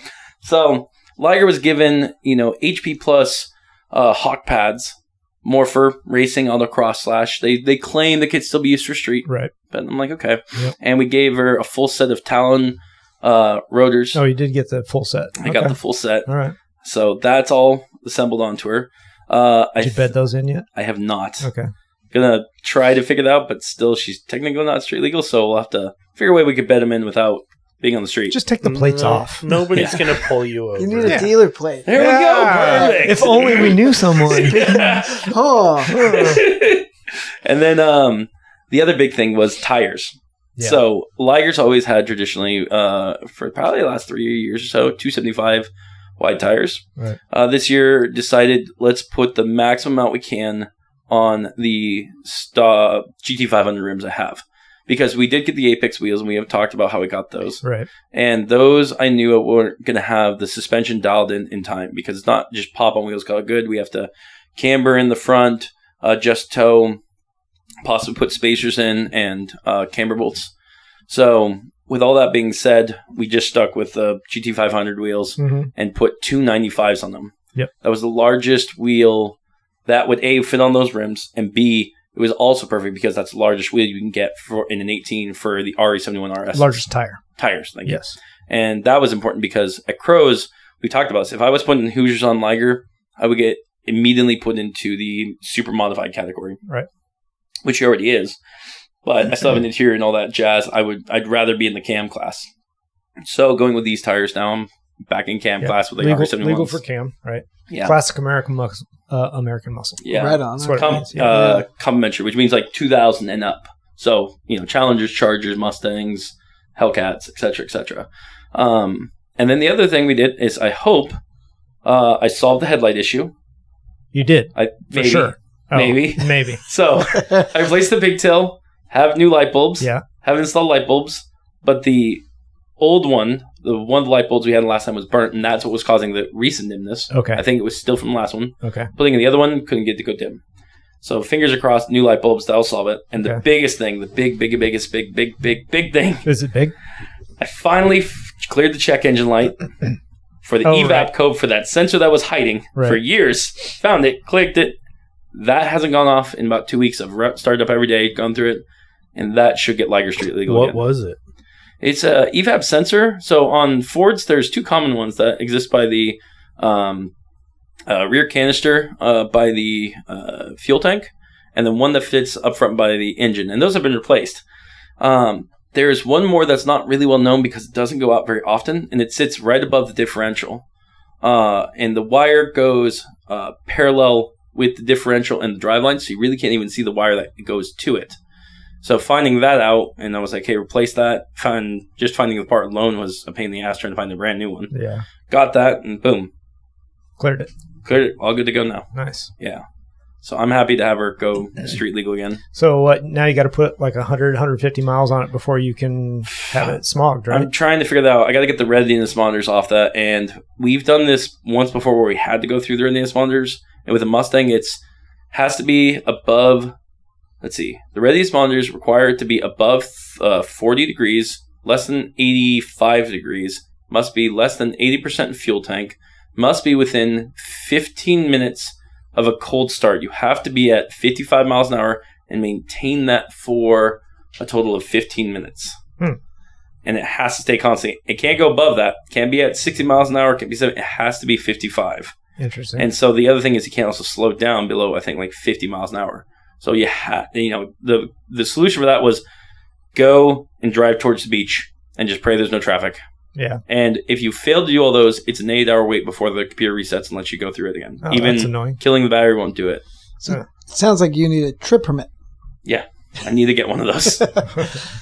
Trip permit and take a drive. Yep. And that's ridiculous. That's the game plan. Right? Yeah. Yeah.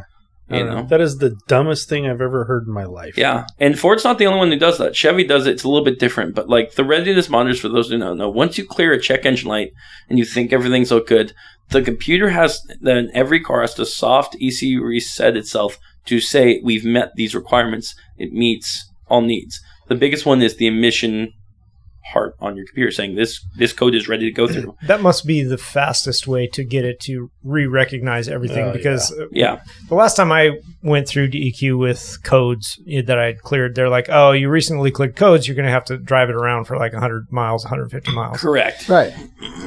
There was no mention of it has to be, and I'm sure for every car the requirements are different, right? Yes. So I don't know. I think, and they probably say that in general because a lot of people won't go through those procedures, but by driving enough, you eventually will get there. Yeah. Gotcha. Yeah, makes sense. You know, and there's some times where people have drive their cars after and they can't get past the emissions. Yeah. And if I could recommend it to them, check what your car requires for readiness monitor, just do it. And if you've been 2 weeks going to the DEQ and not passing, try that out. Yeah. See if that helps out. Interesting. So you're basically ready for a race weekend? No, because we just found out the rear axle is off a little bit for some reason today. It's off by about a quarter inch. No, of course, sorry, half inch to 3/4 of an inch. Let me ask you this: Yeah. Did you drive it like that last year? I don't know. Probably. Just run it. That's what I was going to say. Well, so the difference. I'd say you need drove to it that fix way it. last So event. the only reason is because the driver's side tire sticks out beyond the fender now with the new wider wheels. And so if I do that, the fender's going to rub into the wheels. Yeah, I don't.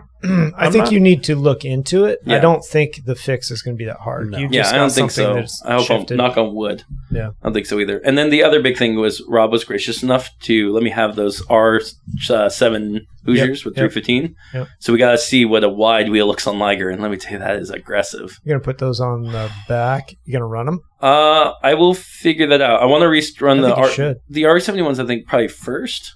I think you should run the R7s on the back and then the RE71s on the front. Do you think the grip will be that big of a difference? Because won't the back grip more first? It should. Yeah, it will. Is that good or bad? Because the car will naturally want a fishtail. If it's gripping, that means the front's going to dive in. Do you push now, or do you understeer or oversteer? It depends. So it depends how the sway bar is adjusted. So right now we have her set up for 300% stiffness in the front, and that's really helpful for our 300 out of 100, mind you. Yeah. Oh. Yeah, exactly.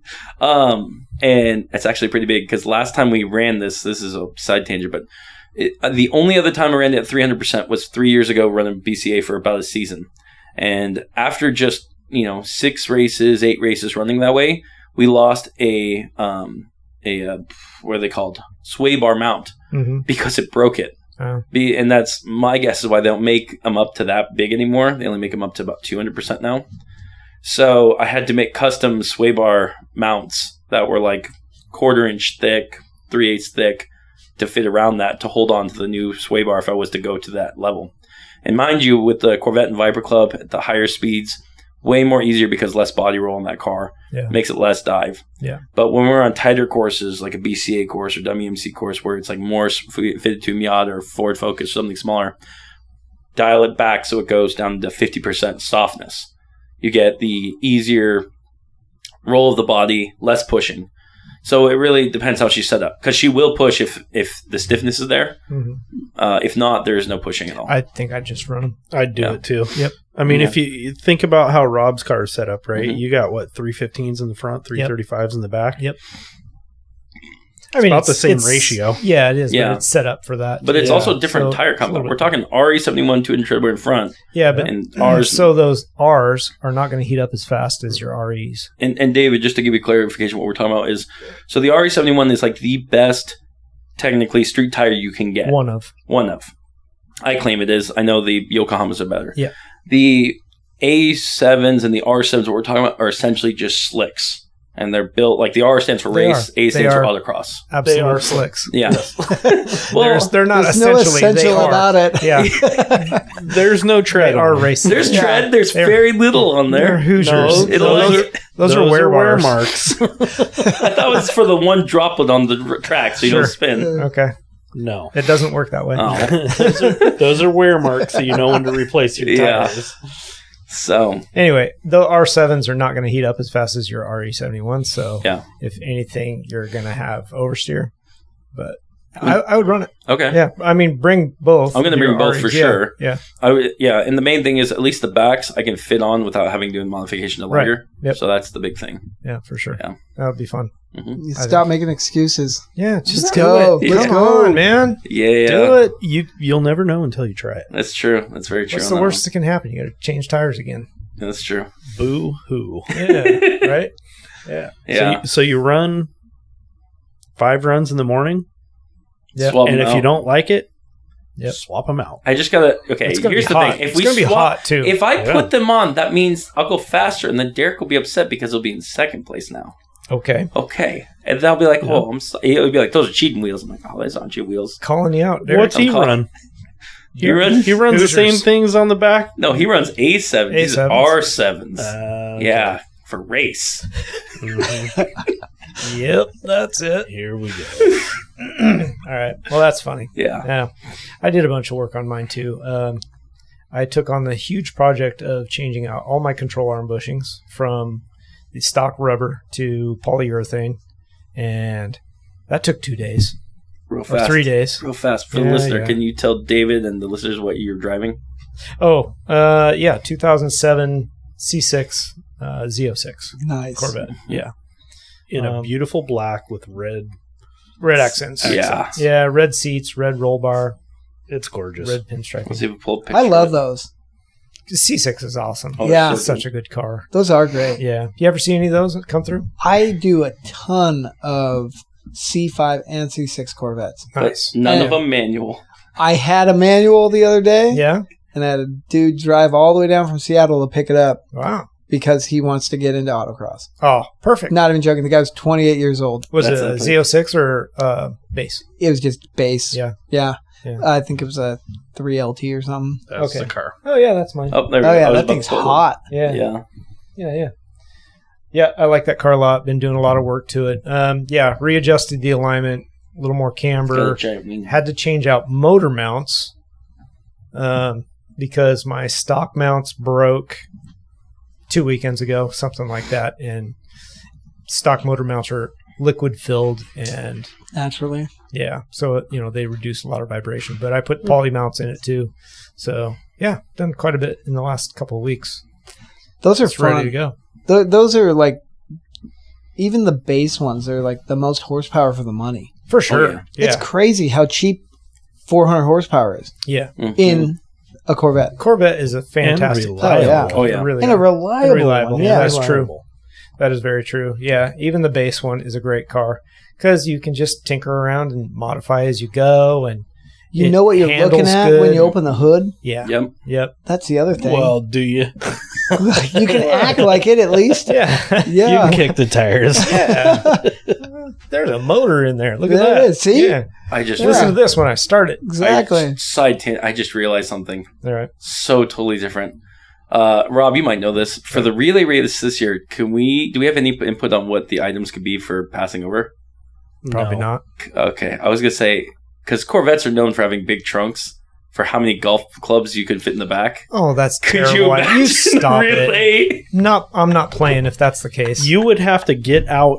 You would have to get out as the driver. You see that right there? Yeah. That's a great big wing. I am not putting golf clubs across that into a trunk that has no room because now it has a roll cage. There you go. Not up in here. You got a Not passenger happening. seat. There you go. Just put there and buckle it in. Happening.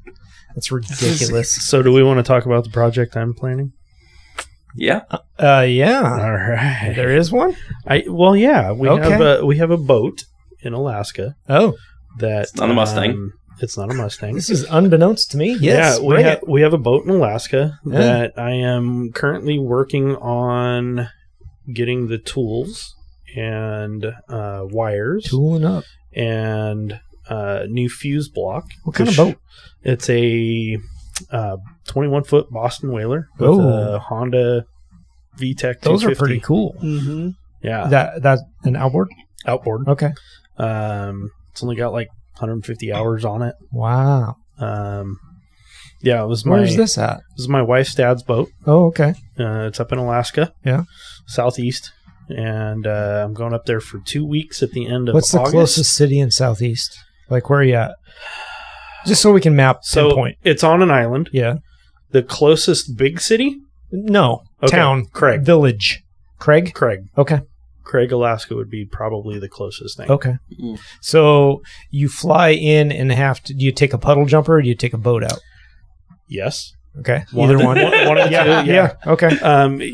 If you fly in and you take a boat out, you would actually fly into Ketchikan, jump to Wrangell, and do the 2-hour boat ride. If you were going to take a puddle jumper, you can actually do one of two things. There's an airfield that you can fly into on Prince of Wales Island, or you can fly a float plane in. Yeah, float plane. That's expensive. Yeah. It's about $700 a person. Yeah. But it is a hell of an experience. Yeah, no doubt. I bet it's pretty cool. Yeah. It was pretty fun. So you've got a boat sitting on an island in Alaska. And a house and a truck. And What's the plan? I am going to rewire the whole thing this year. So I think new stereo. What's the bigger plan? Yeah. Are you leaving stuff up there, or are you getting out? Like, what are we doing? No. We're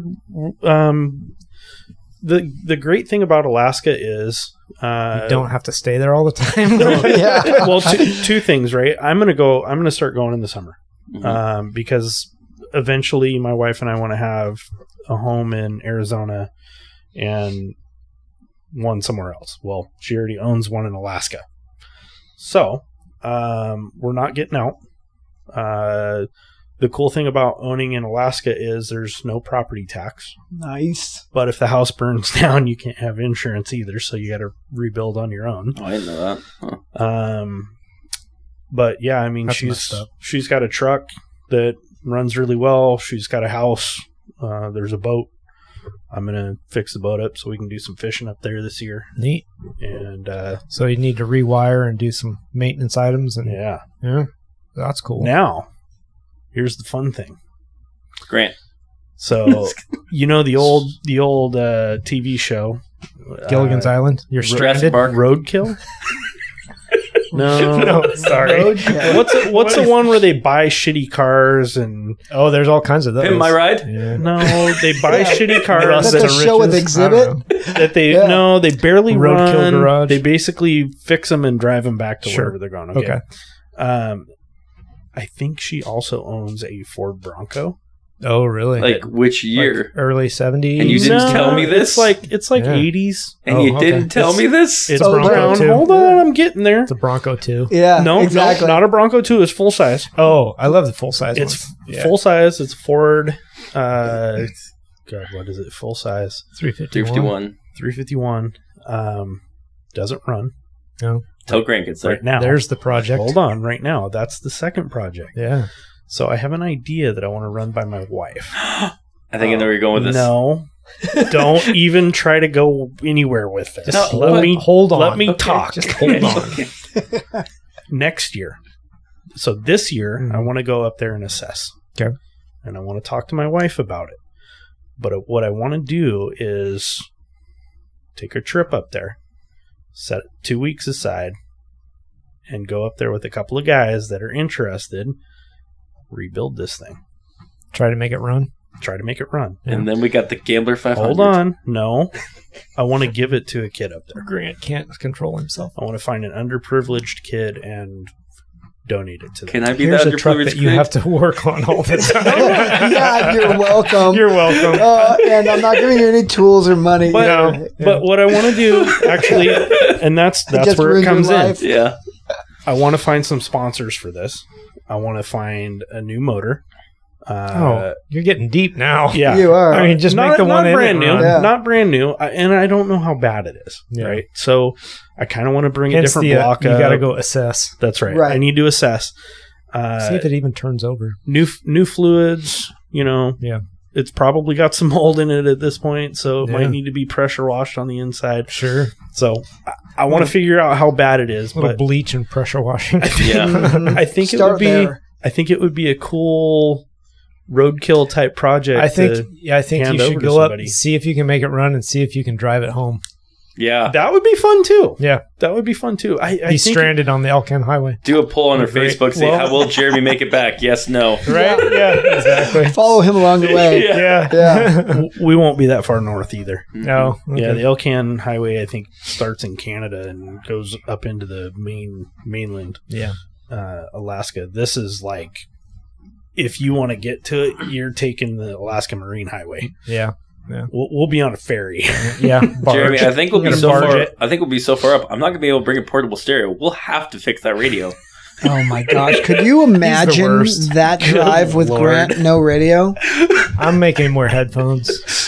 Stop it right now! I would wear headphones. I would wear headphones. Noise canceling. Yeah. Yeah. Oh my gosh! Because he's just giggling the entire the time. whole time. The entire time. Gosh! Every once in a while, pull your around. earmuff off. He's still talking. Oh fuck! He's on. Still going. He's on it, dude. All right. Yeah. Going back to sleep. Yeah. Oh god. And make him drive. Yeah. Yeah. Obviously. I don't know. That might be scary too. That could be scary. Right? Maybe you put him in the back. It is 0% less scary or more scary than him driving the Excursion with the car trailer behind it. Oh, that wasn't that bad. You drove shit. I've not ridden with him, but I can imagine. It wasn't that bad. Jeremy just didn't like the way it drove. He had a Mountain Dew bottle in the cup holder that was his shifter. Oh, yeah, so that's he could true. stay awake. Oh, wow. Because it fits perfectly. It has resistance to it because the bottom sucks it. So when you put it in first gear, it clicks into place. And we go second gear, clicks. But the bottom is molded so I'm when you turning his move mic it, off. Yeah. so it goes to center. We've gone off the rails. All right, what's our next topic? Well, Rob was still telling about his project. I mean, I kind of just went. Yeah. Okay. All the bushings and the motor mounts were broke, so I had to replace those and realignment and camber. And Does that happen a lot with Breakage? what you guys do? Well, it depends. It Like depends. how? Because so I remember talking to my mechanic once saying, "Hey, it'd be cool to do autocross." Yeah. And he said, "Well, if you're not a mechanic, you can't work on your own car. It's going to be super expensive and eat you alive." that could be So true. Yeah. So Yeah. do you mind if I go first on this Go one? ahead. So I would say this: like first getting into autocross, it's comparable to country road driving, like weekend warrior, spirited driving. Spirited, yeah. And I think that's what you compare it to. I went for the first 3 years on the same brake pads, rotors, tires last me for like 2 seasons, a season and a half before I had to replace them. Because again, not the high level competition, still learning the car. Where we're at now, I'm still going on brake pads, about 2 years on brake pads. Rotors about the same. Tires I'm going through about once a set this season. Mm-hmm. And the only breakage that's really happening is mainly just because of upgrades I do. Like I do have a rocker panel that came off, but that's, because of so many cones and, so much country road Grant driving. does like to hit cones. Yeah. I He mean, hits a It's lot of cones. It's not Pac-Man. no, it's, I Yeah. had no idea. Yeah. it's tough trying to make a car that big and that heavy go that fast. Yeah. You got to get every centimeter you can with something that wide. But, I would say if you're doing your own wrenching, it helps with it. Agreed. But it's not out of the realm to have a mechanic for it. You just have to, when you start autocross racing, just be more mindful of like your tread depth, your tire wear, oil changes, because you do want to do one every Brakes. season. You don't want, Yeah, and brakes. and brakes. Yeah. But I don't know. I think if you get into it, you want to learn. You want to learn what That your makes car sense. is doing and how things. You start checking it yourself, and you build a community, a group of friends. Like, hey, what should I be looking at? What should I do here in this? And they can show you how to do it and help you and that kind of stuff. I think you kind of get into it. Right. So, but as far as wear, yes, it does wear on your car more, absolutely, and especially when you're using running a car with high torque, high horsepower, and that kind of thing. You're on and off the throttle a lot. Those things that probably wouldn't wear out on the street are going to wear out when you're either autocrossing or road racing or those kind of things. yeah. You're just hitting it hard. Absolutely. Yeah. So I'd like to know who at the track doesn't do their own wrenching. That'd be actually interesting. I have a few ideas of people who don't. I do too. Yeah, I don't know if I But- want to call them out. I was going to say, do you want to call them out? I don't know if I do. But like, Yeah. I mean, I would venture to guess that percentage is low. Agreed. Yeah. It is. And I would venture to guess that, maybe. So I know how to wrench on my own shit, right? Yeah. There's certain things that I'm not going to do. Agreed. And it depends on the vehicle that you're driving. There's certain things on newer cars I wouldn't want to touch. I'm intimidated by a lot of the electronics and that kind of stuff. And if you start having those issues, it's like, man, I don't know. Right. That's a lot. Thankfully, my car isn't overly electronic, so it's not so bad. But some of the guys that drive the new Corvettes, they're not doing their own wrenching. No. Or I don't even know how much wrenching they're due. Or even some of the C7 stuff there's a lot of electronics in those C7s. So they might be doing But basic. I'm going to call But how one often out. do those break, though? What? I'm going to call one out. Go ahead. Josh doesn't do his own wrenching. Yes, he does. Not- Well, actually, not I that do much. his. Not that much. Of I it. do his. Right. Yeah. Sorry, Josh. Love you. No, I mean, but he wants to learn. Like, he's brought his car to my shop a few times, and he jumps right in there. He's like, okay, this is what we're doing. Show me how to do this. 100%. Tell me what I need to do. 100%. Yeah, okay. So at least he's interested. Yeah. I know there's a couple people at least that are like, I don't know how to do that. I'm not interested. Yeah. Just make it work. Yeah. Well, and some of those guys don't really drive their cars hard enough to require as much maintenance either. Like, it's the spirited country road driving and that kind of stuff. And those are still fun, and you can have that. But like, when you get to a point where your skill gets beyond that, you're going to want to, at some point, your skill will be beyond the limit of the car, and you're going to want to start upgrading. And then that's when you get to the new level and keep pushing, For sure.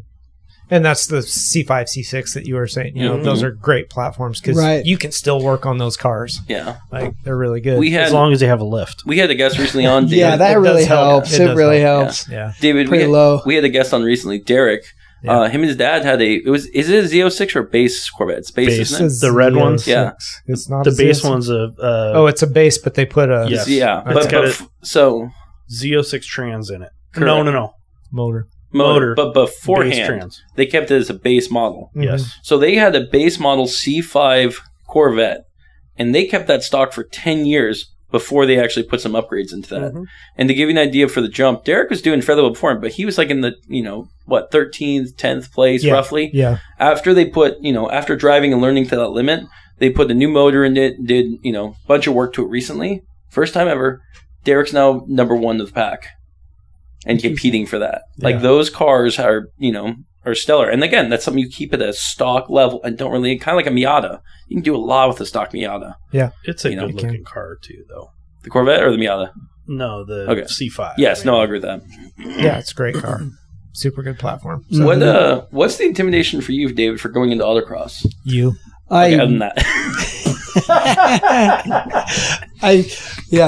Up until this moment, I thought I was only going to be hanging out with more Grants. So there are normal people out there. Totally. No, the rest of us are cool. Right on.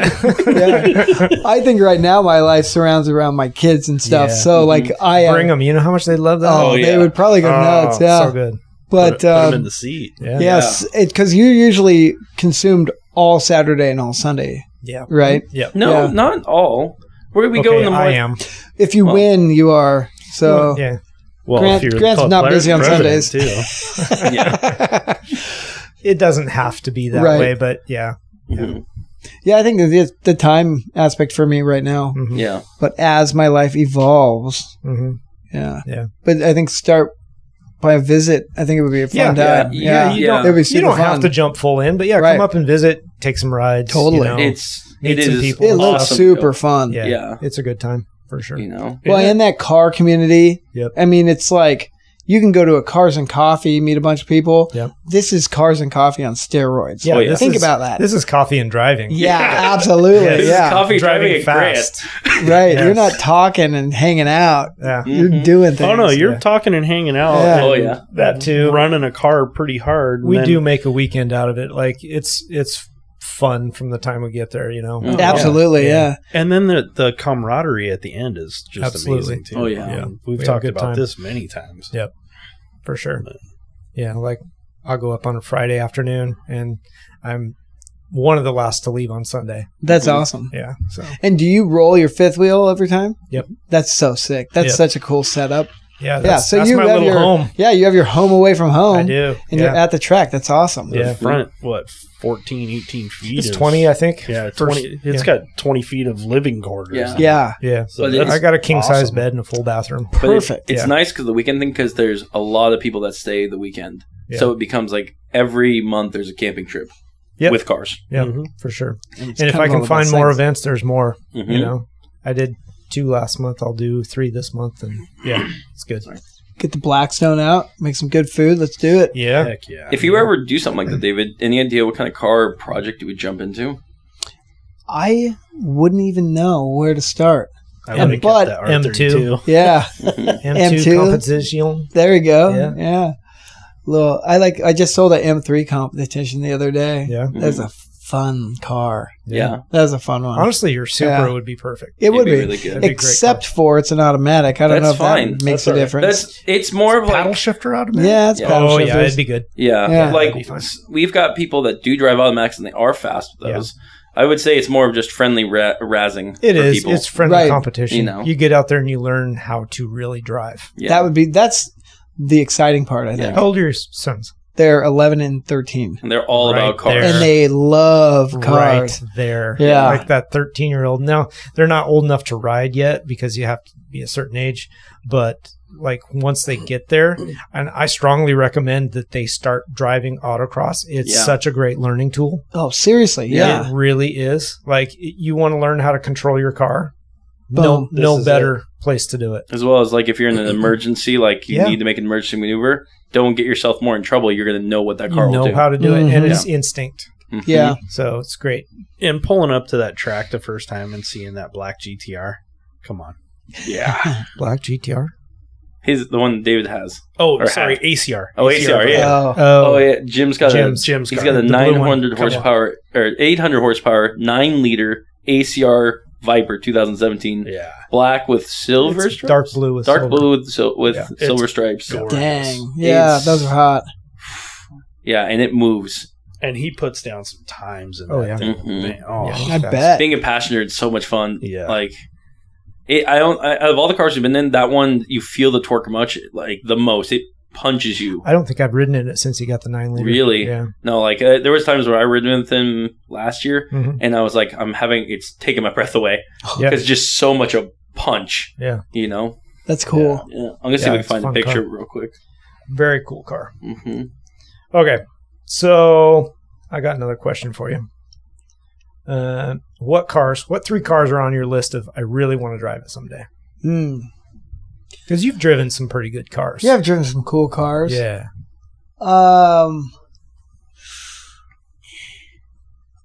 I don't know. There's so many cool cars, you know. There is. There's it's like how do I narrow that down? Yeah, how do you narrow it down? Yeah. How do you narrow it down? There's got to be a top of the top, though, right? Yeah. Like for me, a GT40. Okay. Top of the top. Yeah. Right. Man, that is one of those questions. It's a tough one. Mm-hmm. That's a thinker. That is a thinker. Now, nobody's going to hold you to it. Oh, I know. So if you get a chance to drive something else, it's okay. Right. Oh, man. They're not going to say, nope, that wasn't on your list. Sorry, bud. Yeah, exactly. I'm sorry you can't do it. Yeah. I mean, that's almost like the free pass, right? Yeah. It is a free pass. Like, sorry. Here's your whole pass. I mean, just anything and everything. Mm-hmm. I mean, like, because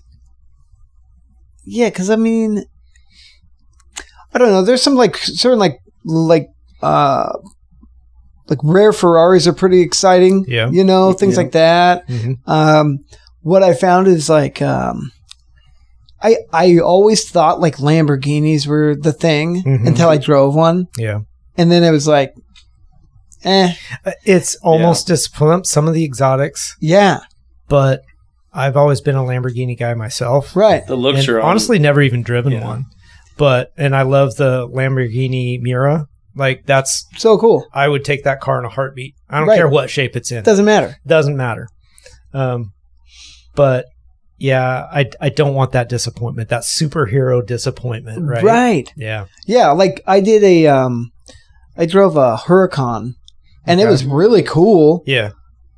But it was almost like it should be better. It should be better. It's weird. Yeah. It was a weird letdown almost, or disconnect in a weird way. Yeah. Not to say I would not like to own one because they're so sick. I mean, they're cool looking. Absolutely. Do you get the same feeling when driving a Ferrari? Ferraris are weird too because Ferraris have a more finesse to them, where Lamborghinis are much more raw and like heavy power. Yeah. And you can tell the difference when you're driving between them. So that's kind of interesting with those. I don't know, like, what about like those super rare, like the SLS or Mercedes or things like that. Like SLR. yeah, something like a CLK. CLK. No. What? CLK GTR. Yeah. Oh, CLK. Yeah. Okay. Right. Yeah. I was thinking about something else. The But AMG yeah, GTR. something like that. Those things are super cool. Very interesting. Yeah. I'm kind of going through. Just so you know, David. Like, so I have... That's a CLK. Right. Yeah. That car. Which one? Let me see. Take that thing out. Yeah. That's that's what you find in Dubai. Mm-hmm. Oh, absolutely. Yeah. I mean, those things are rare too. Super rare. Rare. We don't have one in the house? Yeah. Okay. No, not right now. Okay, not right now. Yeah. Or like I don't know, maybe like a Bugatti or something would be cool. Mm-hmm. Who knows? Yeah. That raw. I mean, like F40 is one of mine. Yeah, F40. Just would love to drive that car. Yeah. I have experience driving McLaren. And in stock form, it's okay. Yeah, I mean, it's a fun car, don't get me wrong. But once we did some modifications to it, now it performs like you expect a supercar to perform. There you go. But in stock form, you're like, it leaves a little to be desired. I mean, it's super quick in a straight line, but it doesn't steer real well. And My teacher, Tim, told me that he drove your guys' McLaren once. Yes. And he says you can never buy talent. No, but he said with that McLaren, you just might. It messed after driving that. It took him like a couple months to get back and drive. Sorry, his car, Tim, but you were a mess in that car. Yeah, I forget about McLaren. McLarens are cool, and that's one car I've never driven. Koenigsegg or Koenigsegg. Yeah, I don't know. They're like some of the new ones to me are so overly electronic and there's so much car, so much turbo, and so much electric. They're cool. I really like the way they look. Right. But I'm afraid I'd be disappointed in how they drive. The driving experience out and makes it just more computerized. Yeah. That's what I'm worried about with the newer Ferraris, and I keep hearing from people. It's not like the classics where you're putting input as a driver. Right. You know, it's like, oh, you're about to go off the track, like now kicks in. A real manual transmission makes you feel more connected, where the new stuff, you can feel the twin or triple disc clutch, and they're so touchy. And, kind of weird, but, Anyway, so I don't know. You still haven't really come up with one. I haven't heard like the car, or even It's also fiction short cars list. like Batmobile. Short list for sure. McLaren. Like let's just and let's throw those on there because I forgot about McLaren. I don't know why I forgot about McLaren. GT3 RS. Oh yeah. Very good. Mm-hmm. Yeah. I mean, I got to drive a GT3, not the RS. Oh yeah, and that's a different car. It's a different car. Yeah. That I think has got to be on the list. That's probably really noticed that motor hanging out over the back. Yeah. Just push. Yeah. All day. And as a third, I don't know, maybe like a crazy Bugatti or something, just because. Yeah. Yeah. Just for the experience. Just to say you did it.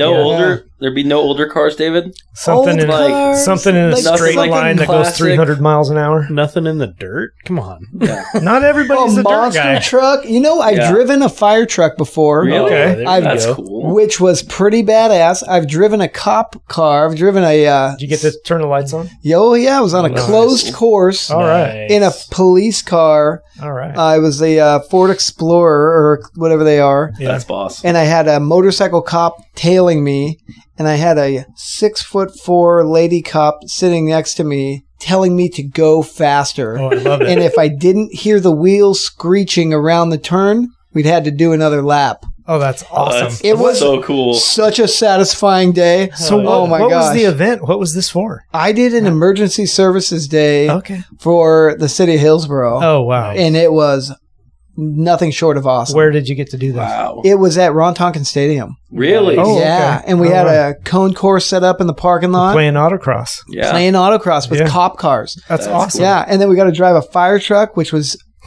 epic. Because, what? That's amazing. I forgot all about this. Yeah. I'm glad we brought this up. Guys. Yeah. Oh, it sounds so good. Yeah, I've literally driven everything. Yeah. And so when you give me a short list, I couldn't really come up with anything. Right. I froze. I froze. Yeah. And then on top of that, we shot guns in the afternoon. So it was awesome. Oh, that's what a day. And we used the Jaws of Life. Oh really? My gosh. Yeah. I mean, all the like cool macho things. Wow. Where has this event been all my life? Right? Yeah. I will hook you guys up. Okay. It's a sweet thing. That sounds Yeah. awesome. Nice. That's pretty incredible. All right. So we pulled some stuff out of you. Yeah, you got it. Okay. Yeah, there we go. Cool. All right.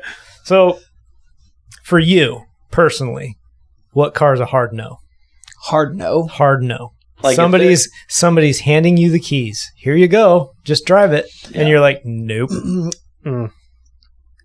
It would have to be cheap, but like a Prowler. Oh, yeah. Really?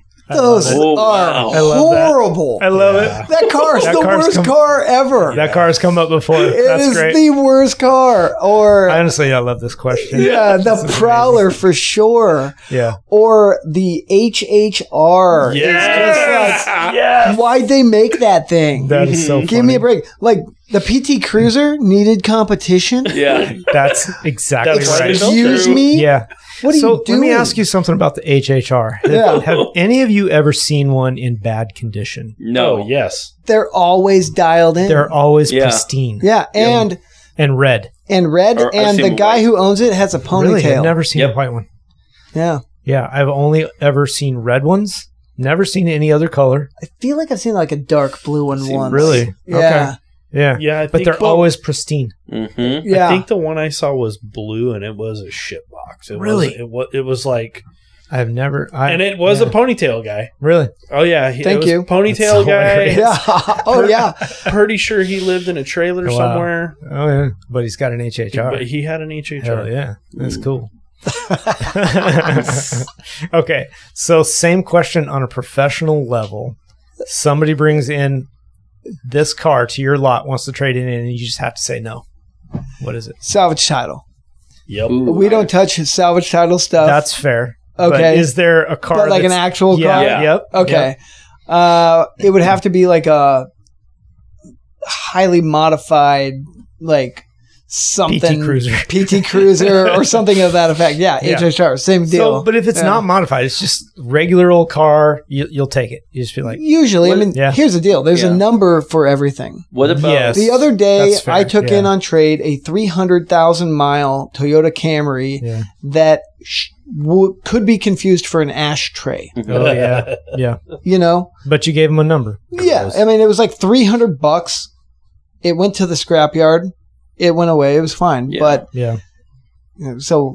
but if she thought it was worth $1,500 or more or whatever, it just was a moot point. Right. Yeah. So that, I guess, everything has a number. What about if it was like on the opposite end, something like super expensive, like a $30 million car?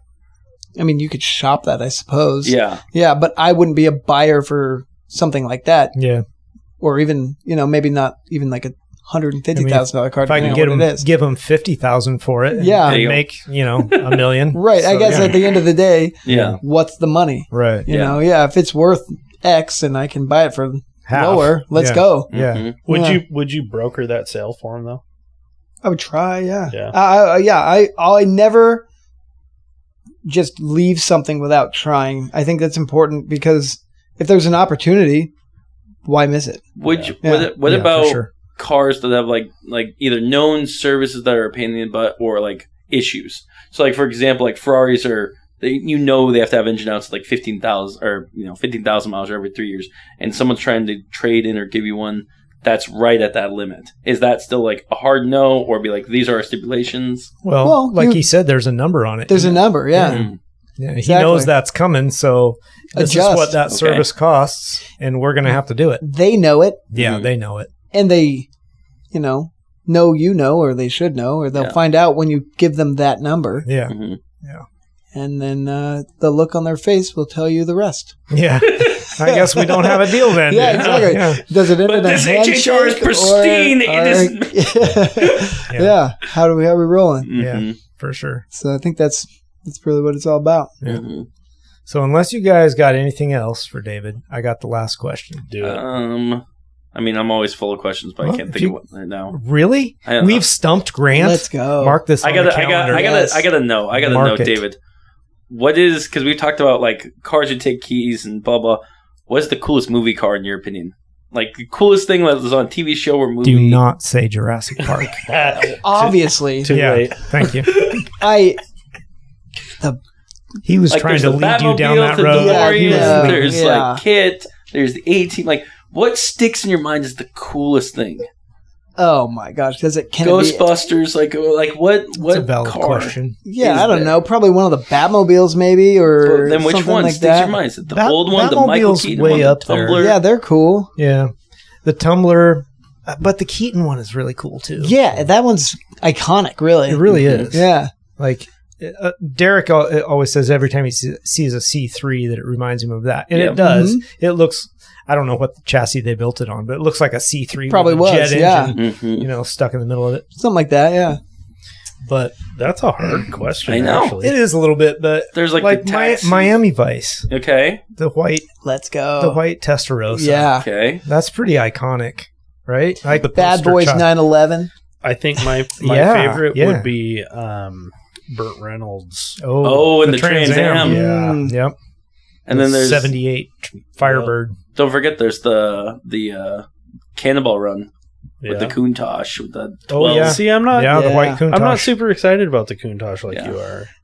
That's a car I would like to drive. I would like to drive a real Countach. Yes. Yeah. Not the Grant fiberglass MR2. Pontiac, whatever. Fiero. The Fiero. Yeah. That was a cool experience digging that car up. Fiero bow. Yeah, exactly. Hey, David, I need help pushing a car into a trailer. Can you help me? The hell? Please do tell the story. Please do. Please tell us. All right. I get a call, 3 p.m. What are you doing tonight? I don't know. It's Wednesday. Going to go home and eat dinner with my wife and my kids. Could you come help me? I need to go to an old lady's house. She's giving me a car. What? Get here. Sweet old lady. Yeah. Effectively gives him a car. Doesn't run. We have to spin it 180 in a single car garage, barely bigger than the room we're in. Yeah. So we literally jack it up, have to spin it around. All the tires are flat. Mm-hmm. Figure that out. He needs my help for 20 minutes per the phone call. Yeah. Just push it in. No big deal. Yeah. I believe it was midnight when I rolled into my house. We had to back my wife was pissed. We had to back down that hill driveway, get it through. Why we had did to you tape spin off the car? because it wouldn't fit the other way. We found out because It's too it's wide. so wide For the trailer. In the trailer? Yeah. A red trailer. Yeah. It would go between the wheel wells. Had to go Yeah. first. Yeah. And so we had it all the way to the back of the trailer, just barely touching in. Oh, yeah. Super dangerous. Yeah. Pushing this thing in. Yeah. Oh, yeah. Made it happen. Mm-hmm. Wow. Grant has a new project. I don't know how I was on the Now text Grant has an chain old project. that car was for sale. I don't know how I ended up on that text chain. Should but be. I was. And I was just like, yeah, I'll buy that Mm-hmm. instantly. But apparently maybe that was the wrong decision. It wasn't the wrong decision. It was just a project that needed love. I gave it love. Still needs love. Yeah. It's going to need love when you push it into the trailer to take it somewhere else. I know Jeremy said, Rob, you need to see it though. Like and David, I know you saw it probably about a year ago, but for what I've done to that, I haven't worked in it about a year, but I've done from when we got it from the garage to now. It's amazing from it should run soon, but when it ran and the welding of the frame and doing everything else, it's pretty impressive how that car underneath is. Body-wise, about the same, but yeah. It's kind of fun sitting in it. I mean, it's like a funky little car. I mean, it's pretty interesting. It feels like you're in like a cockpit. Yeah. You're just so low to the ground and the windows rake back up and you just assume there's like a button for the machine gun somewhere, It's just you could make that happen. Well, put a paintball machine gun in there. Yeah, awesome. If you had kids, you could just pull all the shit out of it, park it to be like a fun thing to play in. Yeah. Yeah.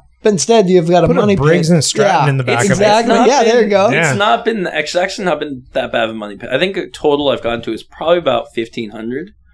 I've got hours into it, but I've learned so much working on that car, and that's valuable to me. Yeah. You know? Still, real Countach would be much better. Way better. Yeah. That's. I know when you saw that, though, David, your eyes were so big. Seeing that, you're like, whoa. Where am I at? Yeah. Yeah. Then I realized where I was at. Yeah. After hours of trying to move this car. Yeah. Mm-hmm. Crazy. Got paid in Del Taco. Yeah. Well, at least you got that. Yeah. At least he fed you. We couldn't get pizza and beer. We were driving that night. Yeah. Yeah. I think you owe him some more Del Taco. Let's go. Man. Okay. We ready? Yes. Mm-hmm. Okay. All right, then. What's the coolest car-related thing you've seen this week? I already went. So, David, you're up then. Or do you want me to go? Rob. If you're ready. Okay. So I saw this week on Facebook, I was just going through Mustang forums, and I found someone who made a Mustang, my year Mustang, jacked up on giant tires and looks like just a gambler car. That's off-road. It's off-road, yeah. I'm going to see if I can pull it back They up. put it on a four-wheel drive frame? What color is it? It's silver. Here, let me pull it up. No, I haven't seen that one. I You swear knew I've seen this the was red coming. one. You could have been prepped. I had it. I showed David Good it earlier. grief. Oh, found it. Here we go.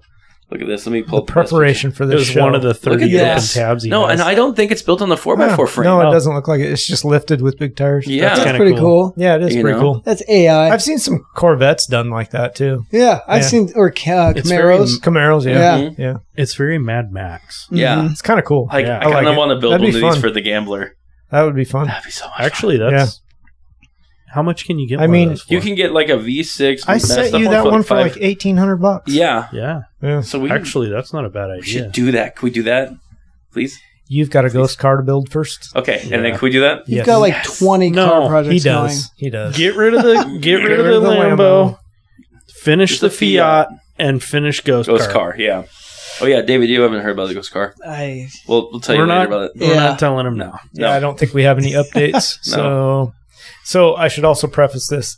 Typically, I like the coolest thing you've seen in the week to be a real live, not on the online. Yeah. Right. Oh. But some days it doesn't happen. Yeah, Like okay. you run across something online, you're just like, "Well, that's the coolest thing I've seen this week." So that's what it is. Well, I've seen some other things in person. I just thought that out of the things I've seen in person versus that was the coolest thing. Okay, well, You yeah, know. that's what you got. Yeah. That's pretty That's cool. cool. Yeah. Will you click on that first tab? Yes. Right. Okay, so 'Cause that's Rob's my been. cool- Oh yeah, you said you've had this. No. I just brought it up because I Okay. saw this week in 1949. Whoa. Oldsmobile 88. Yeah. That's rod. That thing dope. is sick. Yeah. So You'd take that on trade, wouldn't you? Oh, yeah. That's a Keep keep. that. That's a keep. yeah. So I Yeah. saw that driving down the road. I pulled up next to him. I'm just checking this car out. Oh, it's so awesome. You saw that on the road? Yeah. That's so Driving cool. right next to No it. way. I have another one. I don't know what it was. Yeah. So I was, and it was the Futurematic or something had the logo on the side Yeah. of the car. Anyway. Nice. But yeah, this guy's just tooling, he's smoking a cigar, he's going to a car show or something. Just- and it's all lowered and chopped and Formatted. yes. Formatic, yeah. Well, yeah, something like that. That's cool. That's Yeah, so super pretty of a cool. car and Super so Yeah. cool. 49 Oldsmobile Was it that 88. color, the silver? Or No, was it was like a seafoam blue. Ooh. Nice. It was gorgeous. Yeah. So, This last Big old Sunday, white walls. I was driving my brother's 67 VW bus, Nice. which is fully restored, Yeah. and that thing was pretty tight. yeah, That'd probably be the coolest thing I did all week. Is that the blue and white one? Yeah. yeah, that's the one we Have you I've talked seen seen about. it. on the show. I Yeah. have seen it. Yeah. Thing's rad. It is awesome. Took me, because I drive it so infrequently, Yeah. Yeah. it takes a little bit of getting used to, but once you're used to it, Yeah. because it's a little sketchy. Mhm. Yeah. I mean, you don't really Well, want to go you're over sitting, 40. You're sitting in front of the wheels. Oh, yeah. Right? And yeah. it's a school bus steering wheel. Right. Yeah. Straight up and down. And the 4-speed manual transmission is real sloppy. Oh, really? Mhm. Oh, yeah. Grant, you need to fix that. I We know need I do. that. Tighten I'd like everything some up. better brakes and ultimately a motor. I can Is do all it, that. yeah. I've talked to Brian about that. Is it drum brakes? I have no idea, but Probably. it's Barney Rubble is what it is. No. Oh, yeah. So I saw that. I was actually on the road behind it. Oh, no way. Yeah, I was going to Grant's house, and I get to Grant's. I'm like, dude, I just saw this cool Volkswagen bus. And he's like, oh, I know who that is. Yeah, that was me. Yeah. Riding dirty. Yeah, that was awesome. That's so cool. Yeah. So what? I backed into a spot. You at backed into a Ace car? Hardware Yeah. the other day. Ran in, grabbed some hardware, came out. Right next to me was this old, 30s, 40s car. Uh-huh. When I came out, he was pulling out of the parking lot Nice. and hit the Ooga horn at me. Oh, that's funny. cool. Yeah, I was gawking, and he goes, "Wooga!" I'm like, That's funny. "Yes, Oh, That's awesome. One of the originals. Yep, Yeah, that that's was pretty That cool. was pretty cool. Right on. Mhm. Well, gentlemen, thank you. Yeah. What a great night. David, thanks for coming. Really Thanks for appreciate having it. me. Yeah. This was a lot of fun. It is a good time. I appreciate you being here. Do you have any shout outs you want to give? Any shout outs I want to I know, give? like D'Angelo Instagram and Auto, D'Angelo. Yeah, right? follow me on Instagram at D'Angelo Auto. Mhm. There you Check go. out my website, D'AngeloAuto.com. And Perfect. yeah, Yeah. we appreciate all the opportunity. Yep. Spread the word. For our listeners, please hit follow on that podcast. Love to hear from you guys too. If you want to email us at untitledcarproject@gmail.com Woo. or use the same thing for our Discord or Messenger, whatever. Hit us up. We've got a few people hitting us up with messages. We've got a group now on Facebook. People are starting to post their hot rod projects and stuff. So it's cool. It's really cool to see it. Yeah. I know things are spreading out there. We're getting listeners across the country, actually across the world. We've got other countries that are repeat listeners, really? so that's pretty cool. Yeah, Yeah, That is cool. Yep. UK, Australia, Canada. Yeah, Nice. it's kind of neat to see, and we appreciate it. So thanks everybody. Yeah. Thank you. Talk to you later.